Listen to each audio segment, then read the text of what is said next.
Good evening. On behalf of the Hopkinton Women's Club, I would like to welcome you to the 32nd annual Meet the Candidates Night. My name is Kathy Hebden, and I'll be the moderator for this program. The Hopkinton Women's Club was founded in 1920 when women were gaining the right to vote. And each year we organize Candidates Night to help all citizens determine how to cast their ballot in the upcoming town election. We always welcome new members to the Women's Club and encourage anyone interested in our scholarship and community service organization to visit our website at hopkintonwomensclub.org. Our format this evening will begin with an opening statement from every candidate. Each one will have a limit of 2 minutes for their remarks. The timers this evening include Women's Club members and volunteers from the local high school. They will hold up a sign periodically to indicate how much speaking time is left. If necessary, they will ring a bell to signify the end of 2 minutes, and then we will move on.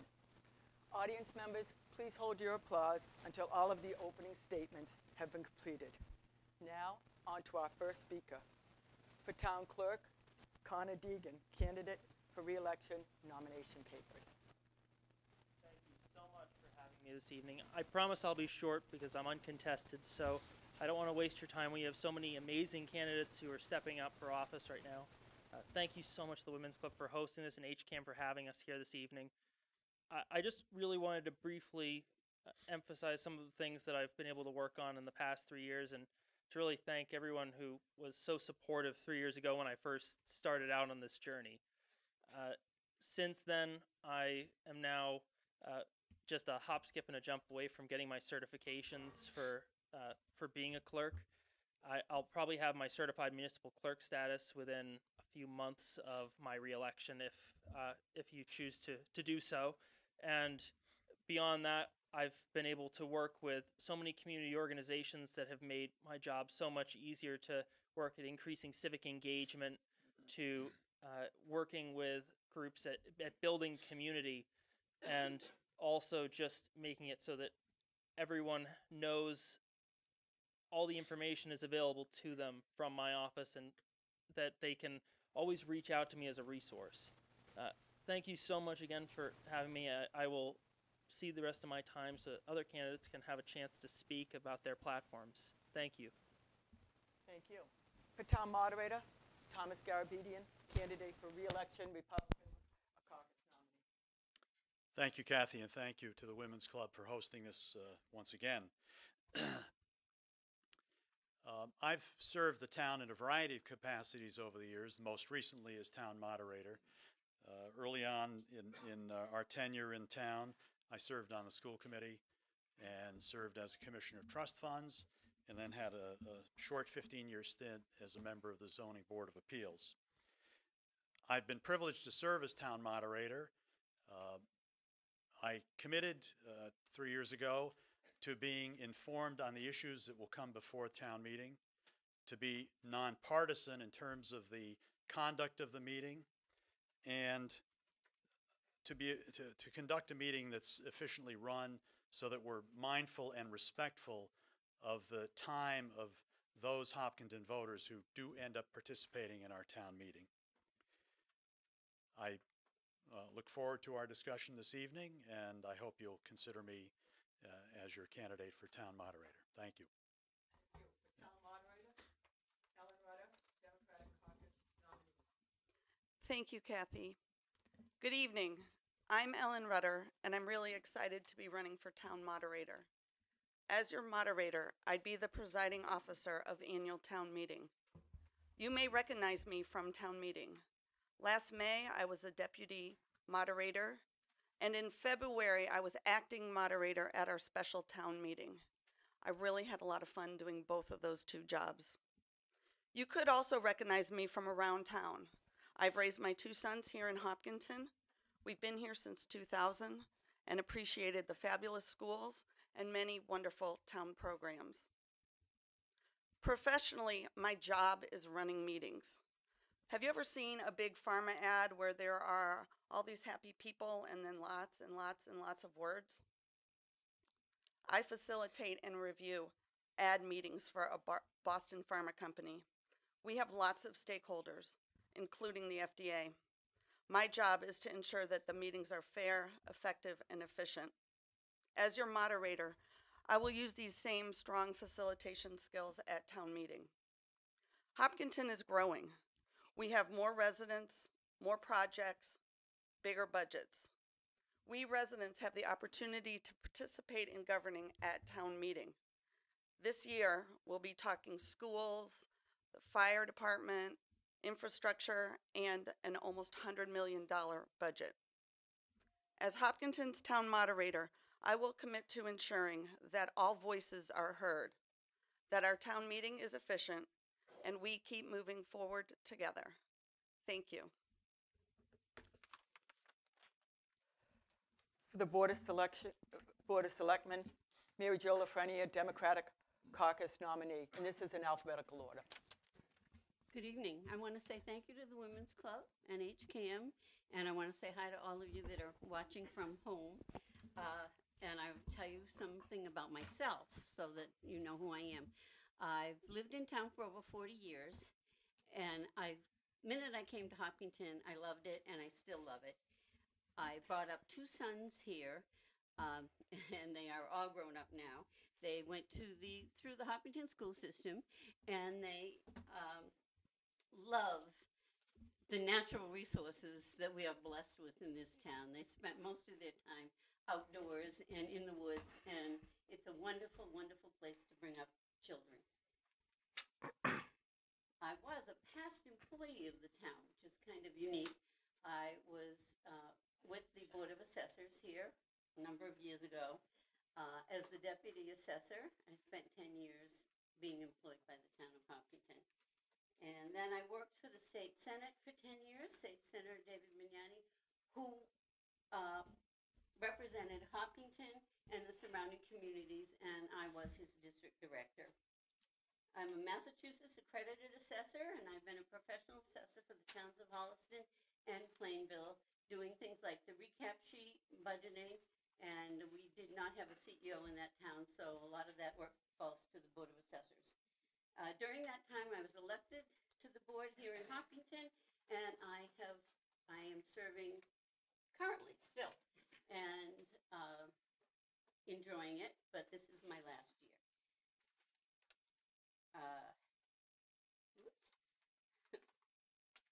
I believe that I can, with my backgrounds, state, municipal, and financial, that I can assist Hopkinton in its growing problems and help it move forward into the future. Thank you. For the Board of Selectmen, Shahidul Manan, Democratic Caucus nominee. Thank you, Kathy. Hello, good evening. First, I would like to thank the Women's Club for organizing this wonderful event. This event shows the strength of our foundation of our democracy and reminds us that it all starts here in a small town like ours. Thank you all for joining. My name is Shahidul Manan, and I'm running for Selectman. I came to US 24 years ago to get my MBA in finance. My wife Nasiba and I moved to Hopkinton 7 years ago to raise our kids in a beautiful town with great schools. My son Ryan is a senior in Hopkinton High, getting ready for college, and daughter Raina going to 4th grade in Hopkins. I am running because as we enjoy the community resources, we believe in giving back. My dad was active in community services and taught us the same values. That is why I joined the Appropriations Committee 4 years ago, as soon as we came to this town. I am running because Hopkinton is going through an important growth and transition time, and I can add value with my strategic leadership, planning, and budget experience. I have decades of professional experience as a corporate and technology leader, leading large departments, programs, managing software business of my own, and for large enterprise, most recently for EMC and now at Partners Healthcare. Combining this with my Appropriations Committee experience, I will bring a unique strategic perspective with focus on problem solving with creativity and collaboration. As your next selectman, I will focus on keeping our schools strong, taxes in check, and managing growth.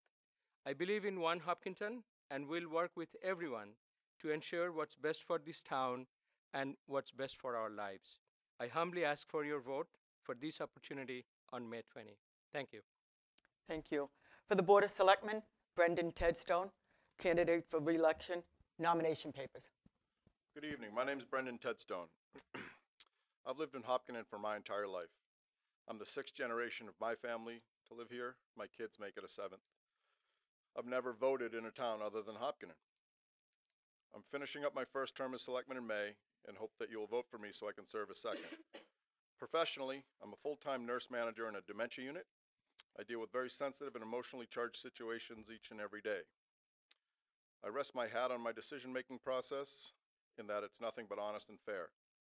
We as a board have tackled some pretty complex issues in town over the last few years, of which I'm very proud. To name a few are maintaining our impressive public school rankings, being voted the safest town and city in the country, furthering the downtown revitalization project, the Lichen Bioscience TIF, seeing the completion of the new public library, the Thomas McIntyre DPW building, and the Marathon Elementary School. Under the leadership of our current board, we've remained fiscally prudent while keeping services at or above what is expected from a motivated workforce in town. We debate openly and respectfully to promote civility on the board. I'm proud of the strides we have made over the last 3 years and look to continue momentum moving forward. Thank you. Thank you. For the Board of Selectmen, Claire Wright, Republican candidate for re-election, nomination papers. Good evening. My name is Claire Wright, and I'm running for re-election to your Board of Selectmen. First, I'd like to thank the Women's Club for hosting this annual election kickoff event for our town voters. I'm running for re-election because in these times of rapid growth and change, Hopkinton needs continued, experienced leadership. Someone who has demonstrated their commitment to our town, and a selectman who will work for fiscal responsibility and balanced growth and services. I offer leadership focused on keeping Hopkinton a prosperous and well-managed town, and maintaining our strong schools, our community character, and our quality of life. I've lived in Hopkinton for almost 40 years, almost my entire adult life. And for about 30 of those, I've served this town on a wide variety of boards and committees, such as Design Review, Fruit Street Master Plan, Historic District, and including 3 elected terms, 15 years, on the Planning Board. All, in my opinion, as teachers and qualifiers to serve in our town's highest office, the Board of Selectmen. It's not just years on a calendar. It's knowing our town, who we are, where we've been, and where we're going. It's understanding town government, where to go, who to see, knowing the facts, and how to get things done. As your selectman, I will continue to bring you strong and respectful leadership, enriched by a depth of understanding and a demonstrated commitment to our town. Thank you. For the Board of Assessors, for 3 years, vote for 1. Tonight we have Gunajit Mehdi, nomination papers. Thank you, Kathy. My name is Gunajit Mehdi. Some folks in town know me as Guna. I'm running as an independent candidate for the Board of Assessors office. Before I begin with the rest of my statement, I'd like to thank the Hopkinton Women's Club for organizing this event. I live on Hayden Row Street with my wife Tanya and our 3 children, Neil, Kunal, and Alicia. My eldest son, Neil, goes to the Hopkinton High School. The middle son, Kunal, goes to Hopkins. And my youngest just started, Alicia, just started at the Marathon School. Background-wise, I have a bachelor's degree in aeronautical engineering, a Master of Science degree in mechanical engineering, and an MBA. I have over 25 years of engineering and management experience. And yes, I work at Dell EMC right up the street at South Street. So you can literally say that I live and work in town. I'm running for this position as I'm always looking for new ways to give back to the community. Over the last 2 years, I've been a member of the Hopkinton Little League Board. I fixed the fields. I work on the equipment for the board. And this spring, I hope to be an assistant coach, or I'm assisting as an assistant coach on my son's 11U team. Like many others in town, I've attended several meetings and EHOP events. I've also met with several others who are currently active on elected positions in town or have served in the past. Having those interactions and with support from friends and family, I've decided to actively participate in the dialogue towards creating sustainable solutions to the property tax challenge. My candidacy for this position is a start on that journey. If elected on May 20th, I will patiently listen to both the long-term and new residents of our town, and I will cooperatively work with fellow board members and other elected officials to find new and innovative solutions to our town's many opportunities. I respectfully request your vote on May 20th. Thank you. Thank you. For Commissioner of Trust Funds, 3-year position for 1, Susan Curies, Democratic Caucus nominee. I'm Sue Curries, and I also want to thank Nancy and the Hopkinton Women's Club and HCAM for creating this opportunity for us. I'm running for Commissioner of Trust Funds. It's a 3-member board that's chartered to oversee several trust funds that were bequeathed to the town. Recently, I've been supporting my parents. They're 86 and 87 years old and thankfully very healthy, but they've been revisiting their estate plans. And one of the things that's really struck me about that is that there's something in us that when we truly value something, we're moved to pass it on to others and to make certain that they can carry the torch forward. The stewardship of this type of legacy is what the commissioners are all about. The commissioners have 3 principal duties. The first is managing and controlling the funds. The second is ensuring that the very complicated and strict legal terms of each trust are adhered to. And the last is ensuring that the wishes of the benefactors are honored. My service to the town and to this community have made me prepared for this role. I'm currently a clerk of the Tax Relief Fund Committee. Tax Relief is a committee that grants relief to senior and disabled residents of Hopkinton to ease the burden of our increasing tax rates. In this role, I've learned how to make decision-making processes objective and equitable.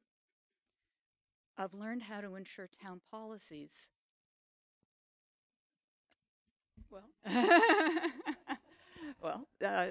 Thank you very much again for this opportunity.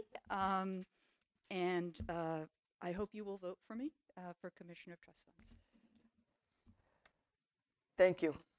For Board of Library Trustees, 3-year positions for 2, Janice Barry, Democratic Caucus nominee. Good evening. My name is Janice Barry, and I'm running for the Library Board of Trustees. I am an avid reader and regular patron of the library. I believe the library is the cornerstone of our community, and I feel called to serve after 10 years of making Hopkinton my home with my husband Mike and now our 2-year-old son Nate. I've been a music educator for 11 years, teaching elementary, middle school, and high school students for the Dover-Sherburne Public Schools. As an educator, I understand the importance of public institutions in our communities. In my spare time, I'm an active member of the Hopkinton Running Club, Hopkinton Moms Group, and Faith Community Church. As a trustee, I would place special emphasis on governance, policymaking, and strategic planning. I would work with the library director and board members to create and evaluate policies for building and material use to ensure that we protect and maintain our beautiful library. A new strategic plan will be published shortly, and I look forward to the opportunity to carry out its implementation to increase and maintain foot traffic and to advocate for support from residents and elected officials. The tagline of the library is Explore, Discover, Connect. If I have the opportunity to serve as a library trustee, I promise to help my fellow residents explore the many services available to them, discover and learn new things through reading, and connect with fellow neighbors in the beautiful library we are privileged to call our own. Please visit facebook.com/Janice for Library and vote on May 20th. Thank you. Thank you. Susan Porter, candidate for re-election, Democratic Caucus nominee. Hi, thank you to the Women's Club and HCAM for the opportunity to come here today. I'm running for re-election to the Library Board of Trustees, where I'm currently the chair. I'm a retired RN who graduated from Boston University and have always been passionate about libraries. My husband and I have been residents of Hopkinton for more than 43 years, and one of the first actions when we moved here was to get library cards. I raised my daughter in the Hopkinton Library, and luckily I had the opportunity for her to move back to town with her family, and now her daughter is a volunteer at the library also. Also came in 5th in the regional science fair at WPI, just aside. When I retired, I was naturally drawn to the library as a volunteer, and then Director Ronak Hussain encouraged me to run for the Board of Trustees. My tenure on the board has been through exciting times for the library. I and the rest of the board have worked with 3 wonderful directors during the build-up to the town meeting vote, the planning, and finally the building of our beautiful new library. I've been involved in implementing 2 strategic plans for the library, multiple policy decisions, and administrative oversight of the library director. We've been planning and hosting many events for the library, including hosting the grand opening in October of 2017. During my time on the board, we have been trying to lead the board in a new direction, which is more accessible. We've been participating actively in Friends and Foundation events and hosting events and educating ourselves. I'm committed to assisting the library remain relevant in an increasingly digital age, and I can't wait to see where our library goes as it grows and matures. I would appreciate your vote on May 20th. Thank you very much. Thank you. For Parks and Recreation Commission, a 3-year position for 1 person. Cynthia Estimer, Democratic Caucus nominee. Thank you, Kathy. Thank you to the Hopkinton's Women Club and to HCAM staff and volunteers. Thank you for hosting this important event. I came to Hopkinton 33 years ago and found my forever home. I intend to stay for forever. I was attracted all those years ago to the small town that we were, and in particular, the lakes, the trails, the parks, the incredible natural resources that we have here. They're very special and near and dear to my heart.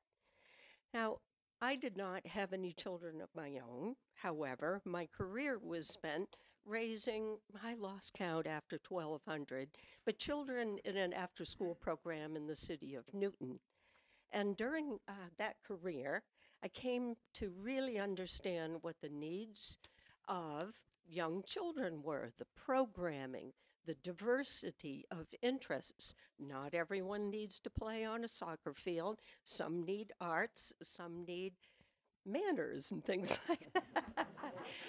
So I learned so much about the programming needs of children and really found that my career was well spent there. As a leader in the program, though, I was responsible for working with the City of Newton's Planning and Development, the Parks and Recreation Department, Buildings and Maintenance, Police and Fire, and of course, the 2 mayors over my 25 years there. Because of my career, I think that I now have the time and the ability to serve Hopkinton, and this is my way. I'd like to give back. Consider a vote for me on May 20th. Thank you. Thank you. Peter Edwards, nomination papers. Good evening, and thank you to the Hopkinton Women's Club for holding this very informative event. My name is Peter Edwards, and I am excited to be running for Parks and Rec. Let me begin by saying I'm very blessed to have this opportunity to participate in local government after being born, raised, and educated in this great town. My experience as a kid growing up was pretty special. Special to me in that I always felt that I lived in the center of the universe. a place where I experienced the importance of family, friends, and community. At an early age, I noticed a trend of active participation in the community throughout my family on many different levels, whether it was my Grandma Nealon's tenure at the town as the town clerk, to my Uncle Bobby Edwards running the donut truck at the youth soccer fields. Participation was important. After graduating from Hopkinton High School in 1999, I went on to receive my bachelor's degree in marketing from Salve Regina University. And in 2005, my cousin Joe and I started Hayden Row Properties right here in Hopkinton. Today, I live here with my wife Christine and our 3 daughters, Emily 5, Abby 3, and Olivia 3.5 months. Jeez. My goal as a parent is to provide my girls with a similar experience that I enjoyed through family, friends, and community participation. That is why I've chosen to run. Parks and Rec to me is about experiences. By providing the community with space, facilities, and programs, it gives the townspeople the opportunity to create memorable experiences. Whether it be your first soccer game, a great swim at Cindy Beach, or maybe a big win on the cricket field, those are all experiences that Parks and Rec help to create and become your Hopkinton experience. My goal, if elected, is to use both my local and professional knowledge to help enhance and maintain the use of our assets in a responsible way to continue providing memorable experiences for all the people of Hopkinton. Thank you. Thank you. For Planning Board, a 5-year position for 1, Gary Trendle, candidate for re-election, nomination papers. Thanks, Kathy, and thanks to the Women's Club as well as HCAM for hosting the event. Again, my name is Gary Trendle, and I'm running for re-election to the 5-year Planning Board seat. As a Hopkinton resident for almost 12 years, I've seen our town face many challenges, most recently being the explosive growth that concerns many of us. I don't think there's a simple solution, but I do believe that through creativity and a progressive mindset, we can make the best of the situation we've all been dealt. I've served on the Planning Board for almost 1 year and have gained a great appreciation for the complexities associated with it. I've distinguished my service on the board with an open ear, an appreciation for what's in the best interest of our community, and an unbiased mindset. I grew up with a strong interest in urban planning and architecture and considered studying it in college, but I opted for a more traditional civil engineering degree. Then in business school, I worked for a small consultancy that advocated for something called new urbanism, which really sparked my interest in new ways of building community. To me, good planning is an art. It combines a willingness to engage with the community, a strong technical background, a forward-looking vision, and a deep appreciation for what builds strong, sustainable communities. In addition to my planning board experience, I've also served on the I also serve on the CPC, and I've previously been a member of the Upper Charles Trails Committee. I'm very active with my 3 daughters, having coached soccer, basketball, and softball, and previously being an age group coordinator for youth soccer. I work at Boston Scientific in enterprise marketing strategy, and in my spare time, I enjoy working on our house and riding on my bicycle through Hopkinton. So thanks for your engagement in our community, and I greatly appreciate your support for my candidacy. Thank you. For Planning Board, 2-year position for 1, Robert Benson, nomination papers. Hi, my name is Robert Benson. I'm a candidate for the Planning Board 2-year term. I want to start by thanking the Hopkinton Women's Club, HCAM, the other candidates, the attendees, and the viewers at home for making this a terrific evening, helping educate the residents of town on who they can vote for. I've lived in Hopkinton most of my life. My parents moved here when I was 11 years old. And I've lived in town since then, besides going away to college for 4 years. So in total, I've been in town 33 years and plan on staying as far as I can see into the future. My parents still live in the house I grew up in, and I've lived with my wife in our current home where we're raising our 2 twin 8-year-old boys for 15 years. Growing up in town, I heard consistently from my dad about issues and opinions on town-related land use, government lot sizes, lot frontage, commercial properties, and the impact they would have on the town. And I heard why Hopkinton was a great place to live because of all these bylaws and how the town was structured, and it was all a great place to live. In recent years, my dad, like many others, some of that positive has turned more into concern And that's what basically was the straw that broke the camel back. And that concern from people that talked to me caused me to run for planning board and help step up and do something to be the voice of those people that have concern. With that being said, I think Hopkinton is a great place to live. I want to bring a balanced, educated, and unbiased view to the planning board. I want to work with the other 8 members of the planning board and be part of a board that helps make meetings productive, votes productive, and brings issues forward that can better the town. So everyone in town cares about land use issues and how they can affect property values. The school system, strain on town departments, and what happens in people's own backyards is very important to all of us.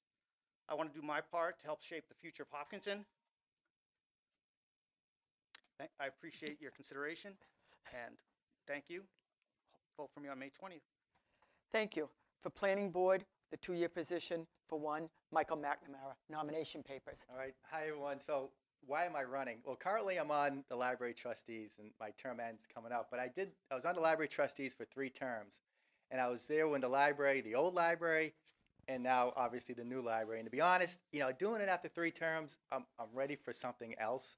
And I've always been intrigued with the planning board and the issues that the planning board wrestles with.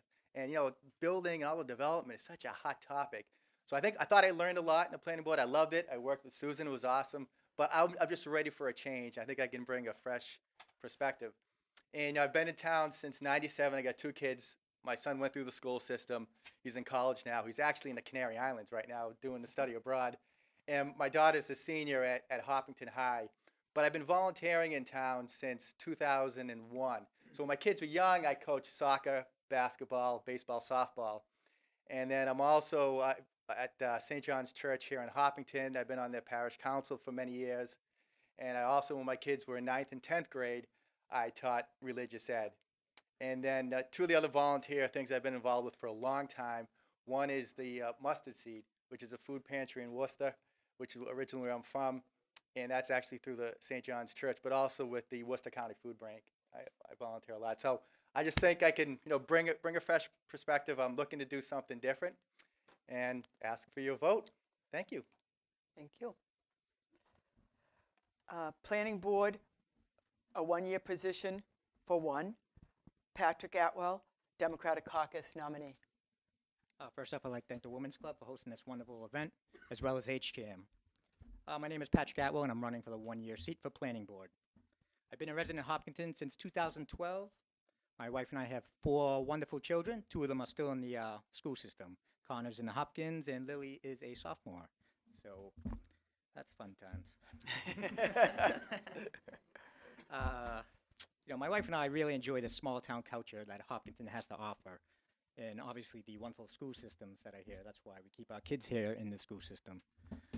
During this time living here, I've seen this town grow at a rapid pace, where one starts to wonder, are we growing too fast, and are we putting a strain on our public services, fire, police, DPW? The planning board plays an important role in ensuring that we as residents can help maintain and grow the town in an orderly way. We must preserve the charm and character of our town, in which is what attracted so many of us to come live here. I believe in working together as a team. In doing so, I will work with the board in shaping our town for the future, as well as preserving the history and the culture we all grown to love. I want to give back to this town. So currently, I serve on the Veteran Celebration Committee. To further my education for the planning board, I've attended the Citizens Planner Training Conference this past March. Professionally, I'm finishing up my Juris Doctorate. I'll be graduating this June, and I'm a certified negotiation and mediator. My experience and understanding in applying the law, I feel, will be a great addition to the planning board. So I respectfully ask for your vote on May 20th. Thank you. Thank you. For school committee, a 3-year position for 1, Nancy Richards Kavanaugh, candidate for re-election, nomination papers. Thank you. And thank you to the Women's Club, and thank you to HCAM for hosting this event. I think this event, and I know there are a lot of events that are really great in town, but I particularly appreciate the opportunity to highlight our candidates and to have our community show how invested we all are in being here and making it be the community that it is and continue as we go forward. So thank you to everybody who's participating and watching and going to ask questions later on. I came here 3 years ago when I was first running, and what I had said then is that we were on the cusp of change, and here we are 3 years later, and the change has come in the schools for sure. We had, last year, we were looking ahead, and NESDEC had projected that we would have 50 new students in this school year. By September, we had almost 200 new students, and the challenges that that brings in looking at how we budget is it can be challenging, and it will probably continue to be challenging in the near future anyway. And one of the things that is important to me is maintaining our excellent schools and also maintaining the fiduciary responsibility that we hold to this town. In looking at the needs of all of our learners at every level and in every different manifestation they have of the way kids are, different abilities and whatnot. So it's important to me that as a community to hear what everybody has to say and to listen to the concerns and to make sure that the school committee is accessible to everybody. Because our community is growing and we do have different people coming in that have not been here, and to make them feel welcome and to feel like the schools are what they moved here for in many times. So it's important to me to maintain the schools that people have moved here and stayed here for. So in terms of my background, I am a social worker, a mental health emergency services clinician. I've lived in town for 21 years and I have 4 kids. One of them has graduated already and off in college. I have one who's about to graduate, and then I have an 8th grader and a 3rd grader. So I will continue to be invested in the schools for a number of years to come. So thank you very much and enjoy the program. Thank you. Thank you. Let us now give a round of applause for all the candidates.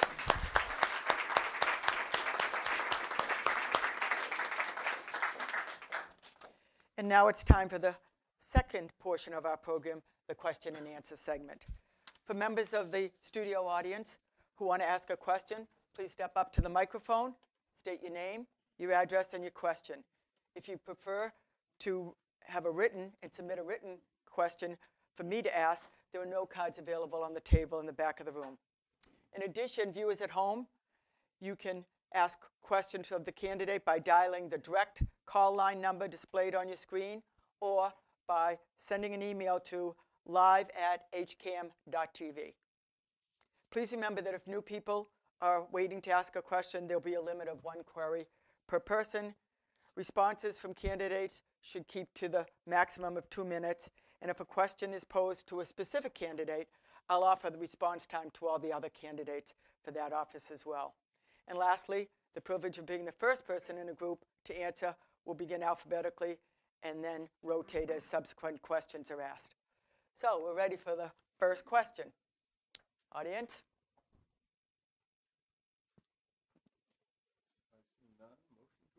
Hi.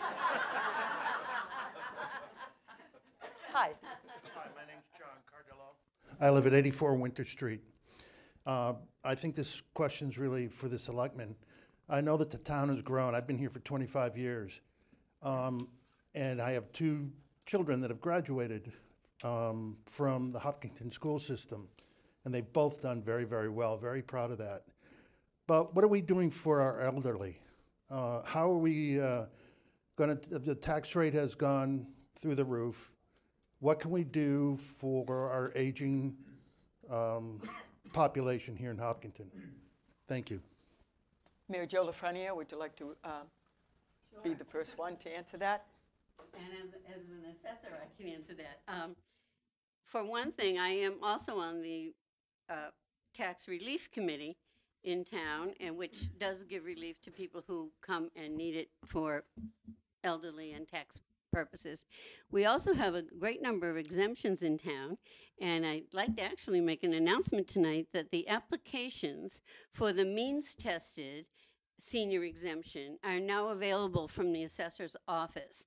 That has to be returned along with the circuit breaker portion of the state income tax return, and you may or may not qualify, but it's more than the usual senior exemption. We have senior exemptions, we have veterans exemptions, we have blind exemptions, which are done with state criteria, and the applications are available in the assessor's office. all the time, and but this new one is very interesting, and so far nobody's taken out an application, and I really think that it's worth exploring on your part. And seniors are being looked at very closely, and we now have a new Veterans Brave Act, number of them that are coming out at this town meeting. You'll see them at the town meeting articles, and the assessors will be administering those as we go along. I really think we're trying to do things for seniors, and I think we can do a better job. It's just finding ways to do it. Thank you. Thank you. Shahid Manin. Thank you, Kathy, and great question. I think, first of all, we all empathize with our great citizens who built this town and now being priced out of the very place that they built. So we got to do something. And I hear Mary Jo and excellent elaboration of the process, but absolutely it's not enough is what we are hearing from from various areas of the town. And it sounded complicated too. So we got to simplify, that's number one. And second is, I get a sense, looking at the numbers from the budget committee and others, that we don't have enough funding there. So we got to do something, especially when we are having a boom economy cycle, to enrich and give more contribution to this fund so we can accommodate more and broaden the criteria.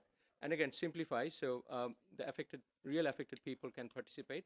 And last but not the least, I think we got to do something about our tax increase. And the way to handle it is getting new revenue so we can lower the burden on the residential taxes, which is 84% today. And we got to put more oversight so we can manage our budgets with a little more, I think, close attention. And what do I mean by that is, as I look into the budget, and we've done a lot of great things and a lot of great ideas and a lot of good things are happening, but at the same time, it feels like it's a lot more siloed, issue by issue kind of activity, which is very much urgent and needed, but we need to connect the dots and make sure we have a comprehensive plan so we can actually utilize the funds appropriately and make our taxes more reasonable, if not slowing down and reverse if possible. That'd be ideal. But at least we know where we are going, where our funds are coming from, and how we are prioritizing and putting it in the right places. I think without a comprehensive plan and connecting these dots, it's becoming difficult. So with all these things, I think we can keep a check on our taxes and help the elderly. Thank you. Thank you. Brendan Tedstone. So I think Mary Jo kind of summed it all up very specifically. I don't think there's a person in the room that knows that better than Mary Jo. What I can tell you is one of the arguments that I had gotten into as a selectman with our finance, our assessors and our finance people. Nobody cares that our tax rate is $17.17 a thousand, and nobody cares that your house is valued at whatever. What they care about at the end of the year is what the check is that they're writing. So you can say that taxes are staying the same and we're getting all this new debt into the town and we're spending this and spending that. We're $17.17 a thousand and we're not changing. It sounds great, but when your assessment comes in and you're up 20%, at the end of the year, your taxes go up 20%. So it sounds great that we keep our tax rate the same, but at the end of the year, it's about how much you're paying. So one of the seniors and the veterans are the two things that I kind of put as a priority, not just as a selectman, but in my life. You know, I think these people that have lived in town forever deserve to live in town. I took a lot of heat with my vote against the turf field in town. It wasn't because I didn't want to spend $25 a year for 10 years for my two young kids to utilize it for the next 15 years. It's because you think of the seniors who are on a fixed income living at their home who can't swing $25 a year. It's kind of a big deal. So, I think there's many plans that we can do to work with the seniors and to make it so it is affordable for them. To me, in my heart, they're the most important people in the town, the seniors and the veterans. Thank you. Claire Wright. Going last, they hit on all the great topics, but at the risk of repeating some of the things, certainly Mary Jo touched on a number of our programs that we have and continue to develop for senior relief. as well as our tax relief fund. And one of the things that I brought up recently was having all that information in one easy area where seniors could access that, and that has just recently happened where both in the tax office, and I believe it will be in the senior center as well, is one document that will show all the various areas where tax relief may be sought, along with assistance at the senior center for seniors to navigate that. Of course, we have a variety of services. Since we've built our new senior center, those services continue to grow. The Board of Health offers senior services as well. There are services through the library, wonderful Memory Time Cafe for seniors. So we do have a variety of services to make sure that although we have much of a focus on our young population, that we do serve our seniors as well. But down to the dollars and cents in the budget process, this is something that is continually on our minds. And it has been a focus of the Board of Selectmen in every budget discussion that, as Mr. Tedstone said, your house is appreciated. That's great when you sell it, but if you've been there for 30 or 40 years, you're not going to realize that on an everyday basis. So I would contend about a comment that was just made about the funds not being carefully allocated or something to that effect. I can assure you that we have worked our budget process every meeting until the very end to try and make sure that we ran a lean government that tried to respect all our citizens and serve all our citizens well. Thank you. This question came in an email. Actually, why don't you go first, since you're here patiently waiting? Thank you, thank you. Can you start with your name and address? Yes, I'm Leslie Ficari, and I live at 57 Greenwood Road. And this question is a follow-on, and it's for Brendan and Claire. And please, it's not a gotcha question. It's a question that, you already sit on the Board of Selectmen, and since I have come to town also now for 20 years, we have said there's the issue that our seniors haven't been able to stay in town. They can't afford to stay in town. So my question to you, since you're already on the board, is what obstacles have you run into being on the Board of Selectmen that has prohibited you from kind of thinking out of the box or being able to take up something that's so different? Because there may be some legal aspects and things that we can't do. Like on the Board of Assessors, we don't get to make random decisions. We are very much following the Department of Revenue. So what are some of the things that you might have wanted to do but you couldn't do because you're running into obstacles in the way we're structured or the way the board is structured, etc.? So Claire, right, please. Okay, sure. We are certainly always on the lookout and in support of any legislation or bylaw changes that can be made to provide tax assistance wherever we can to our seniors. But I think one of the challenges, and it not only addresses seniors but all aspects of our government, is our growth causes demands on our budget. And we have had our budget supported by some of our new growth, but we have a growing youth population. We have rising costs in every single one of our departments. And anyone knows that at the end of the day, your income has to equal your expenses. And what we don't want to do is try to raise those tax rates. That is first and foremost. And so we try to take a very lean approach. But it doesn't sound like a very imaginative, out-of-the-box answer to tell you that when you start looking at the budget process every year, the challenge of our rising costs and our growth is a huge impediment to sometimes keeping some of those rates where we wish they would be.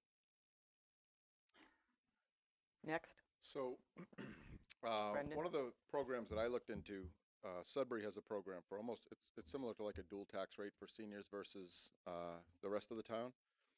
And obviously we don't have a dual tax rate. but it's a program that I've been looking into. I worked a little bit with Mike Shepard, and I've submitted it to Norman to have him look at it. And it's a way to kind of make it so, like I use the turf field as an example. And I'm not saying that seniors don't use the turf field. Maybe they go out and walk around. I don't know. They could. I hope they do. But, you know, there's a lot of things in town, Marathon School, the new high school, everything that we've paid for, the seniors don't necessarily get a chance to use all of that. And it's hard for me to go to the Spoon on a Saturday morning and look at all my friends and their parents that I've been going to the Spoon with for 40 years, 35 years, I guess, and get hit with all these questions. As a board, we only can do so much. We can all have the best ideas and the greatest intentions, but we're legally bound. We can only do so much. So. Thank you. Our next question is from the audience. Hook, 75 Grove Street. This is for the candidates for planning board. Residential growth and the impact on town services and the budget is very complicated. I'm wondering, what do you think is an effective way to address residential growth? And if you were heading up a strategic planning process, what would your first step be? Thank you. Let's start with Robert Benson. The other candidates may come up. So the best strategy to deal with residential growth. So the planning board, like any board, is, well, especially the planning board, it's governed by zoning bylaws. So there's a certain amount the planning board can do, and it's consisted of 9 members that vote on certain things that come before them. So I think each situation is unique, and to curb residential growth, some of the basically zoning bylaws that have changed over time. When my parents moved to Hopkinton in 1986, the rules to build a house in certain zones in town was dramatically different. Those rules have lessened over the years to bring in tax revenue, and some of those things would be very difficult to reverse. But in hindsight, there's the side effect of residential growth and the impact on affordable housing and how those impact developments. And like right now, the town has a surplus of affordable housing units, but there's a balance to stay above the state mandated limit, but there's also a desire not to get too high because of all the services the town provides. So the impact on residential growth and town services is a real issue, and the planning board needs to be more forward thinking as opposed to reactionary. Like a certain part of the planning board is completely reactionary. A project comes in front of the planning board, they need to deal with it. And that's just a matter of fact. But there needs to be a certain amount of time to plan ahead. Secondly, heading up a strategic, like master plan or strategic plan of the town. I think the best input to that is all of the residents of town. Like I've been to the last few planning board meetings, and since I was interested in running, I've been, and a lot of it seems there's not enough input from the community at large. Like the planning board meetings, there'll be like 6 people that will attend. The project at 76 Main Street gets a lot of attention, and there'll be an influx, but it's not, like, I don't know where the voices are coming from. Like, I know I have a lot of constituents in town that I can talk to and get input, and that's what I think I can bring to a strategic plan. Thank you. Michael McNamara? Sure. So on the residential growth, actually, not a bad problem to have, right? I mean, there's a lot of towns wish they were growing and house prices were going up, but it's a hard issue to tackle. And maybe, I don't know all the zonings in and outs, but changing lot sizes to be larger lots, pushing more of the commercial. It's a problem a lot of towns deal with. Actually, town where we used to live had that same problem. They tried increasing lot sizes and pushing more on the commercial side. But to answer your question about like strategic planning, honestly, I think people, to Robert's point, people can't be on the same board for 4 or 5 terms. It needs to get fresh blood in. And it's part of the reason why I'm running, why I said I was in the library trustees for 3 years. Now I'm looking to do something different. I just think people need to get involved, and different people need to get involved. And I just think we all can bring different ideas. We all come from different backgrounds. So from a strategic planning point of view, I think it's just involving different people and different people getting on the planning board and zoning board. So we're always refreshing. and getting fresh blood and new ideas. Thank you. Patrick Atwell? Well, strategically, I sort of disagree. You need those experienced people on the planning board to help out some of the newer members that are coming out. So you don't want to always keep switching people out because, under my understanding, it takes a while to learn the planning board. You don't just come in a year and say, I can do this real quick. But strategically, I think this town needs to up its commercial growth. Residents has had a sudden boom. I know there's the hot topic of the moratorium that's out there. The master plan. I think if we go back to the master plan, take a look at it, and work off of that, update it if we need to, I think that's one strategic plan you can use, as well as what Rob said earlier, it's the citizens of this town. If I don't hear from you, or the board doesn't hear from you, we don't know what's going on. There's always chatter in the background of, people complaining and all that, but if you don't voice your opinion at these meetings, we have no idea what everyone's looking for. It's not my board, it's our board, and I can push the agenda if I get some feedback on what's going on. So I think more citizens get involved, going back to the master plan, follow that a little bit more, tighten it up, and I think that's how you can get the residential under control. Thank you. Gary Trendle? Thanks, Dan. I think it's a great question, and candidly, I think as the incumbent that's up here, I can share some of the things that we've been talking about as a board. And really, there's two things that we focused on.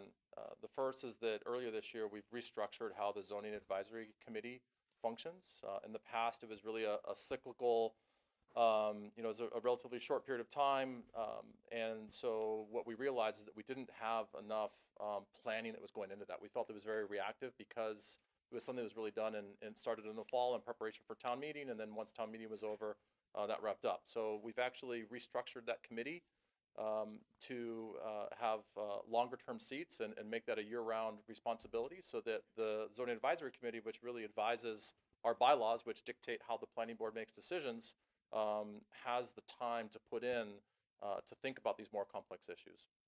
And then the second piece, actually just on our planning board meeting on Monday, is we're recommending that we move forward with a subcommittee specifically intended to address this topic of growth. I can't tell you I have the answers. It's complicated, and there really isn't an easy solution. I don't think this is something that we just just go increase lot sizes, or there's complexities associated with limiting residential permits. That might be the right option, but we need to understand those trade-offs when we do so. So I just throw one other idea out there, and I think this relates back to the seniors as well, is that I think one of the challenges that we have is that people live here, their kids graduate, and then they move someplace else. And I've always been a big believer that if there are some ways that we can make this a more desirable place for our seniors, or for people that don't have kids to live here, then we can actually control, or we can actually limit some of those things that are causing our that are resulting in our growth and the tax rates and other challenges that we've had. Thank you. Thank you. Our next question is from the audience. Thank you. I'm Amy Groves from 2 College Street, and I have a question for the selectmen candidates. As we heard earlier tonight, the Hopkinton Women's Club was founded in 1920. It's the same year that women earned the right to vote. They also earned the right to serve, including on the Hopkinton Board of Selectmen. That's our highest executive body in this town. And as we approach the centennial of that historic event, we find that we're still referring to it as the Hopkinton Board of Select Men. So we have 2 articles, as it happens, on the warrant that propose to get the ball rolling to change that and to upgrade the language, update the language to Hopkinton Select Board. Would you be in favor of that? Would you have any problem with that, and why? Thank you. Mary Jo Lafreniere?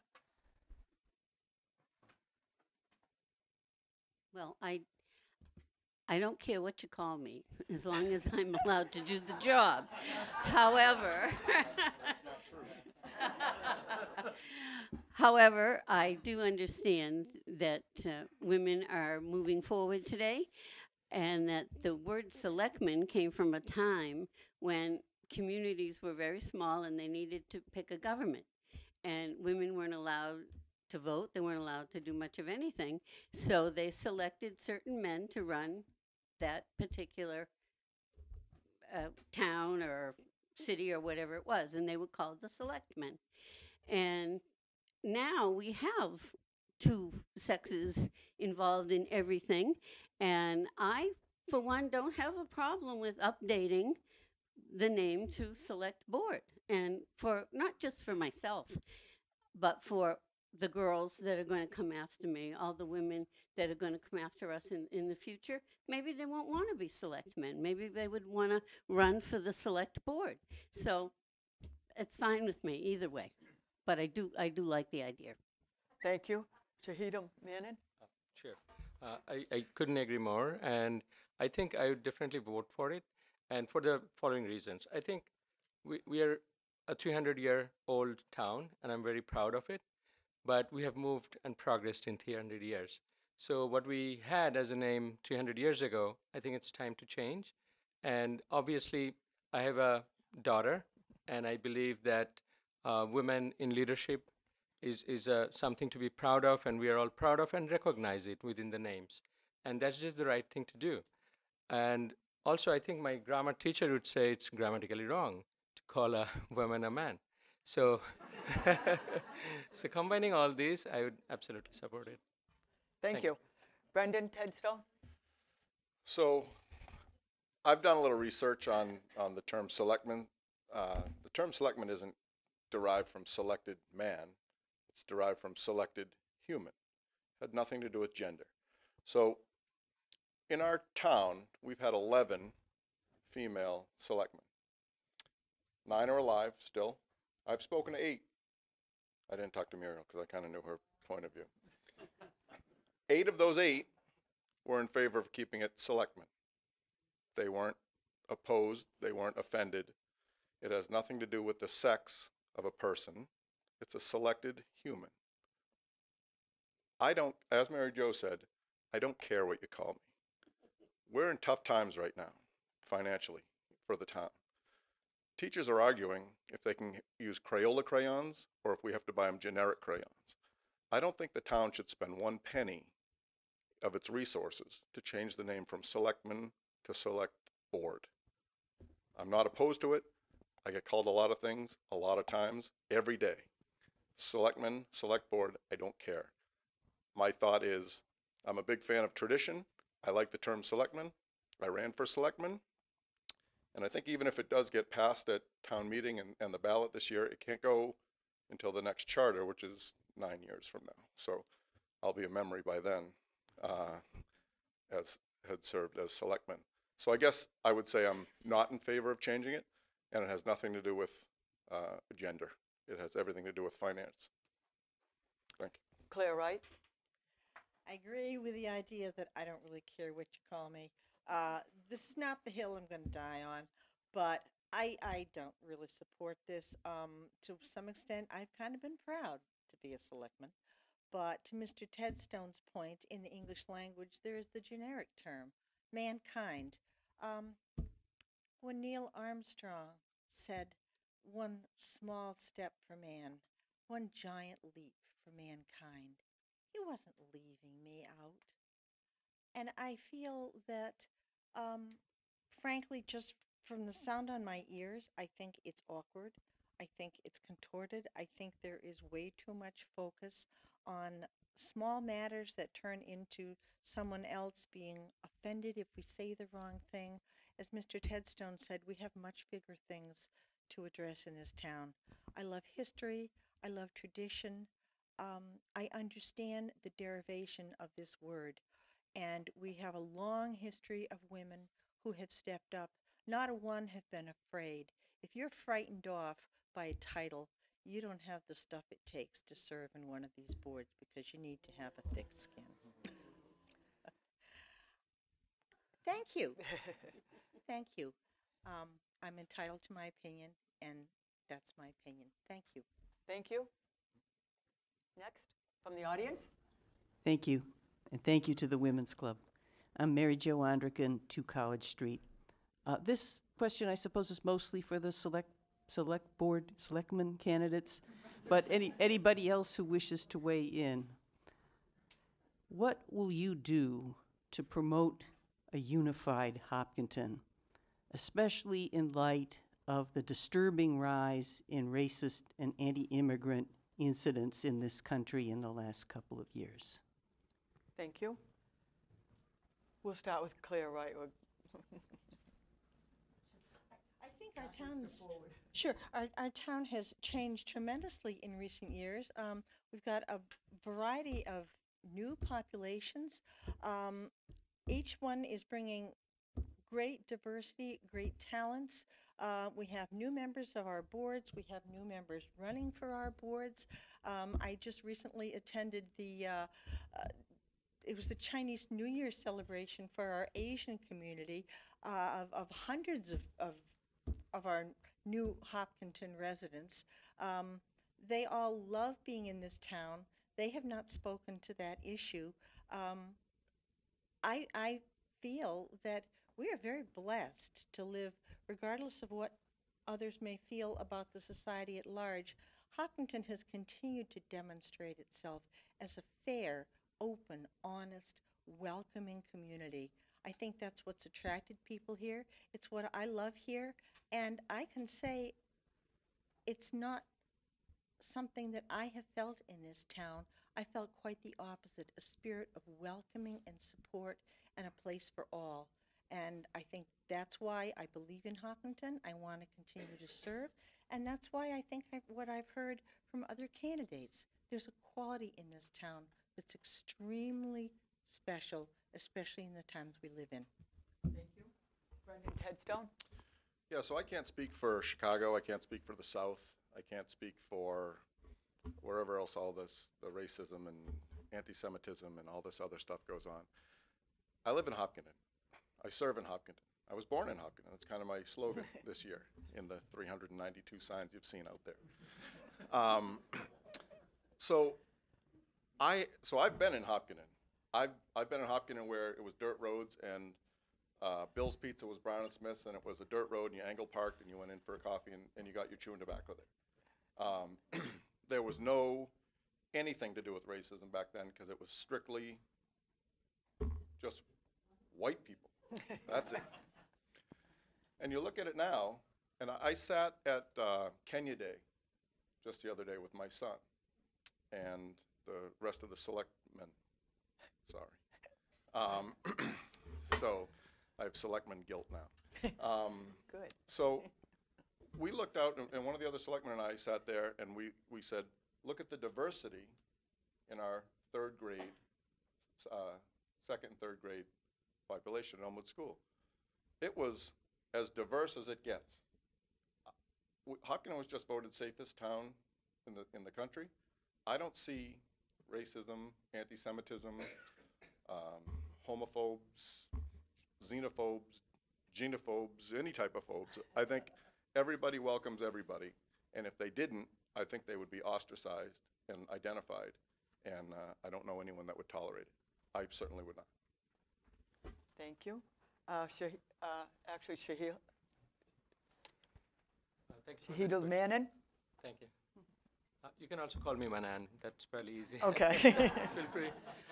Thank you for that great question. I think looking at this great town and the awesome citizens, we have 70% or more graduates.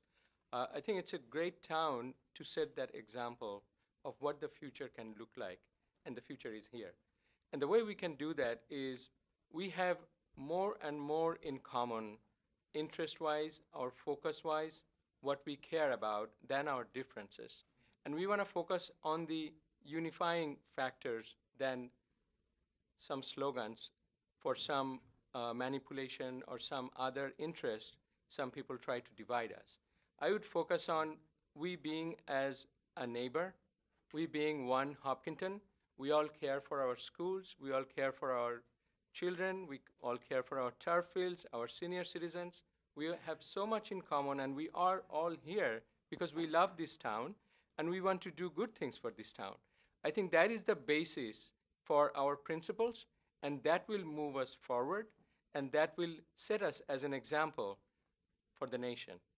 And I agree, now we are seeing a lot of diversity in the last few years that came with the growth, and we are embracing it, and we are also moving forward as a more diverse community, which is definitely heartening, and we'll continue to work on that.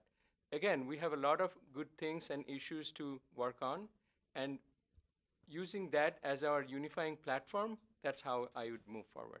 Thank you. Thank you. Mary Jo Lafreniere? Well, I'm all for inclusiveness, totally, because it brings on competition, it makes us work harder, it makes us get to know each other, and it opens the world up to our citizens. And that is a wonderful thing. It's not a bad thing. And Hopkinton, I think, has always been a little bit forward in that way, because I'll tell you something that years ago, when it was all white, as Brendan said, Hopkinton was the first high school in the entire country to teach Russian as a second language.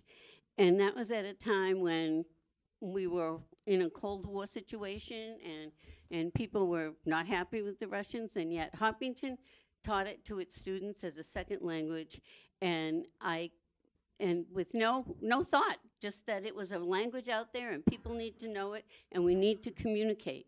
And by being an inclusive town with all nationalities involved, we are going to be better educated, we are going to be better at communicating, and we are going to have more skills, and I just think that it's a wonderful thing. Thank you. And we have another question from the audience. Hi everyone, good evening. I'm a resident of Legacy Farms North. I moved in 1 year back, and my kids are loving it. I mean, that's made me motivated to move to Hopkinton, because the kids want to more actively engage in school and all the stuff. So my question to the board for all the ones is, we are facing a severe problem of safety issue for the kids who are traveling to the school. The bus is almost a mile everybody need to go. All the 100 houses need to pull in a couple of, 30, 40 cars, and need to drive through the 1 mile, and then there's no parking slot available there, and we are parking 30 to 40 cars, and that's and then that road is not made public yet, but and then the heavy vehicles going on that road, which is making the safety issues for the 125 kids going in the morning. So can you, somebody help us? We've been made numerous effort to reaching individual persons, to everyone, like for the existing board and then builder, developer, everybody in the school. Can any of you can address that issue and can give us a good timelines how do we need to solve this? Until, this was told to me is like for next 4 years until the last house has been sold, that road will not be made as public. So would you like to address your question to the school committee or selectmen, or? For the selectmen, especially Okay. to how do they address this issue? Okay. So this time we'll start with Mary Jo Lafreniere. Well, I'm not sure what the busing policy is, but I do believe that all the school buses should go down all the streets in town, as it does with all the other streets. The only thing I want to say is, when I went to school, we had a 2-mile bus limit, and I had to walk 2 miles exactly. Yeah, a lot of times it was uphill. So times have changed, and for the safety of the children, I agree that we should provide busing.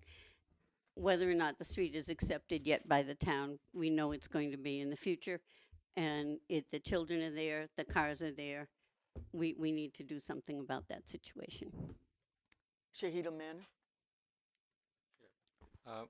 I would answer that we do have to solve this problem. And there are a few technicalities that I'll go over a little bit, and then also the broader picture that I want to bring to the plate.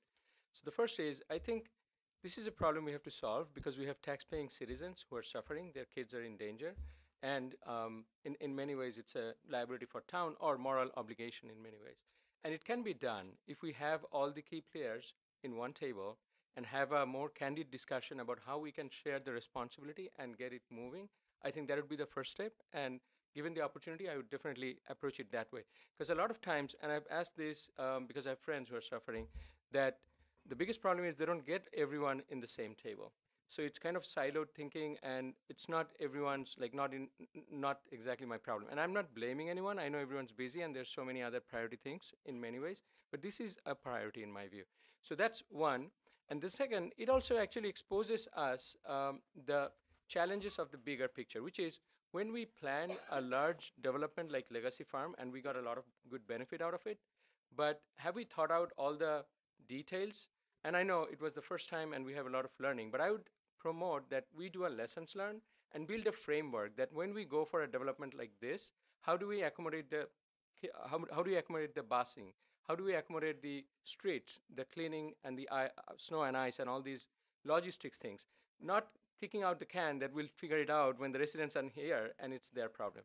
These are all, we are all together. These are our fellow citizens. So I definitely would promote that we develop a framework going forward that brings the vendors and the developers more responsible, and us also more responsible, finding a solution from the get-go and plan it properly. Thank you. Thank you. Brendan Tedstone? Yeah, so regardless of what my feelings are on it, it's the transportation company. Those roads aren't accepted yet. The transportation company, the buses can't go down there. So it's an insurance thing, it's a liability thing. Has nothing to do with the selectmen, has nothing to do with the planning board. It's a legal thing. The transportation company can't go down there. So. Thank you. Claire Wright? So I've been aware of this problem for quite a long time, and I certainly recognize the concerns and recognize the extent of the problem. I want people to know I personally have done what I could to try to get to the bottom of it. When I first heard about it, I think it was last fall, I was surprised. I spoke with the town manager. I spoke with the school committee. I spoke with the school business manager and the individual who handles transportation. My understanding was, as Mr. Tedstone has said, because the road has not been accepted as a town road and will not be accepted as a town road until the development is complete, because the construction vehicles will damage it and then you'd have to just pay to repair the damage. The policy of the bus company is not to service non-town roads. Usually this isn't a problem because the developments are not of the size that Legacy Farms is.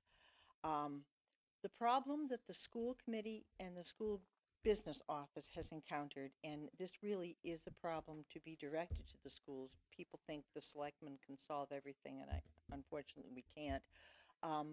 We have right now one bus company.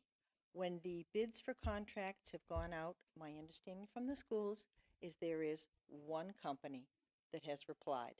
There's no one to compete. They call all the shots, and they have consistently refused. I would like to find a way. I think perhaps something might be worked out with the developer to provide some funding, or perhaps that the road be brought up to standards and then cover the cost of whatever repairs would need to be made when the entire development is finished, if there's damage done by the construction vehicles. But I do want to make clear, it's not that your problem has been ignored. There are problems with the bus company, and the schools have been working on it. And I wish I had a better answer for you, but that is the truth. We are at an impasse, and we're going to keep looking. Thank you. From the school committee, Nancy Richard Kavanaugh would like to respond to this question. So I have a lot of empathy for your situation, and I know a year ago we had a presentation from a gentleman at Legacy Farms who came in and presented the pictures, and at the time when it came before the school committee, I thought, oh, this is something that would be great to get in there and find a solution. So went through looking into why the bus company wouldn't do it, and as some people have said before, there is an issue with the bus company. Their insurance will not cover for the buses to go on the road. So that was one issue. So then I thought, well, let's try to see what else we can do, because this is not a situation I think any parent would want to see when you see the cars queued up down there. The problem is, even if we could get the funding to run a bus down, we cannot as a school district bring another bus down. So what I would be in favor of, and I have talked with the director of finance who also did not have a solution, but would be trying to get the key players to the table and to talk about what can we do going forward, because there's got to be something out there that we can solve, that even if we can't run our bus company buses down there. So I do hear the problem. It definitely it concerns me as a parent and as a school committee member, but I do hope that we can maybe sit with the developer and some of our partners in the town to work on that. Thank you. Thank you. And one last question from the audience before we look at our emails. Muriel Kramer, 39 North Street. Thank you. On the bus safety thing, it's a safety issue. I would just make the comment that the town looking at providing additional insurance for the bus company might be one way to go to solve it quickly. Nancy is shaking her head no. I have a question for any candidate that's interested. I want to give other people a chance to stretch their legs, but certainly the selectmen, certainly the planning board, and certainly the school committee. A lot of conversation about growth, and it's a challenging conversation. There's a push and a pull on every issue involved in it.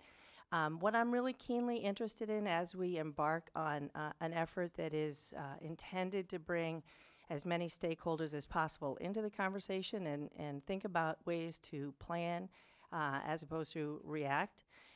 What would be your 3 priority issues in the conversation going forward on the issue of dealing with growth in the town of Hopkinton, and also managing the growth dollars so that we protect the citizens and we don't build in the humongous budget deficits that very often happen in these boom economies as the growth is going crazy? Who would you like to start? You know what? How about the planning board? Give the selectmen a moment to sit. We'll give the selectmen a rest. All right, the planning board, we'll start with Gary Trendell.